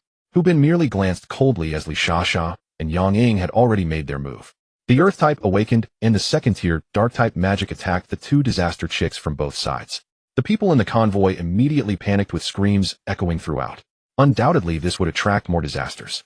In the void, there were over 50 disasters. The two chicks that Yao summoned had already sent chills down everyone's spines. If they disturbed the others, there would be no place to bury them. Zhang Yang gripped his Yanling knife tightly, while Tian Wenhao charged at Yao. Black energy spewed from Yang Ying's mouth and nose as she wielded her palm power to condense the dark energy. Li Sha's Earth-type extraordinary power made the stones in the ruins tremble slightly. Suddenly, the stones lifted into the air and gathered in front of Li Shasha. Li Shasha forcefully pushed her hand forward. Bang! The stones did not hit the Black Rooster, but were easily swatted away by the opponent. Only Yang Ying's black energy wrapped around the gray hen. However, it similarly failed to inflict significant damage on the gray chick. Hiss! In the Black Rooster's hand, a long whip suddenly appeared. The whip lashed out, and with a pop, Li Shasha was struck like a kite, with a broken string flying away. Seeing Li Shasha injured, Hu Bin surprisingly pulled out a handgun from his pocket. Indeed, as a guide, Hu Bin actually possessed a handgun. Bang bang bang. The handgun fired at the black chick, but the bullet struck as if hitting air. The black chick showed no signs of injury. The whip lashed out again, striking Hu Bin. A figure appeared before Hu Bin, followed by another bang. The whip had actually sliced this person in half. The Awakened's extraordinary abilities were remarkable, and this attack did not cause significant harm to Li Shasha either. Lying on the ground, Li Shasha used her Earth-type extraordinary power to pull a person from beside the oil tanker, shielding Hu Bin. The black chick continued its assault, and a gigantic arm emerged from the ground, continually pulling people toward it. Streams of blood mist dispersed before Hu Bin. Yao also lunged at the oil tanker, causing the people around it to scatter in panic. One unfortunate soul was knocked to the ground by Yao. In the distance, Qi Sisi froze. It was Zhang Cheng. A scream erupted as Yao, like a blood-sucking monster, bit through Zhang Cheng's throat. The remaining survivors frantically squeezed into the bus, seemingly feeling a bit safer inside. Sun Jian was the first to jump into the white pickup truck, kicking Tian Wenhao in the leg. Run. Tian Wenhao stepped on the gas. No one noticed when Tian Wenhao had slipped into the vehicle. Zhang Yang, aren't you a warrior? Go. Yang Ying was on the verge of collapsing. All right. Zhang Yang also jumped into his yellow off-road vehicle. What are you doing? Yang Ying turned back. I'm going to ram it. With that, Zhang Yang slammed the steering wheel and followed behind the white pickup. You bastard. A resentful curse from Yang Ying echoed behind them. Qi Sisi was left behind with no one caring about her life or death. She wanted to run back to the bus, but the bus had already started moving. She looked towards the oil tanker, which was also hitting the road. They could not stop to save her. Because stopping could mean being attacked by disasters, Qi Sisi resigned herself to her fate. Sure enough, Zhang Yang's yellow off-road vehicle sped away, the gas pedal fully pressed down. As he approached Qi Sisi, there was no intention of slowing down. Qi Sisi's eyes widened, her face bearing a desperate, tragic smile. Zhang Yang indeed had no intention of stopping. He would not risk stopping the vehicle to save her. However, suddenly a hand reached out of the driver's window, pulling Qi Sisi up. Qi Sisi was stepping on the side step of the off-road vehicle. Zhang Yang did not slow down, shouting, "Hold on tight." Qi Sisi desperately grasped the car door as the yellow off-road vehicle kicked up a cloud of dust. Behind them, Hu from the oil tanker staggered after them. The bus also began to start, with old Zhao leading the remaining survivors in a frantic escape.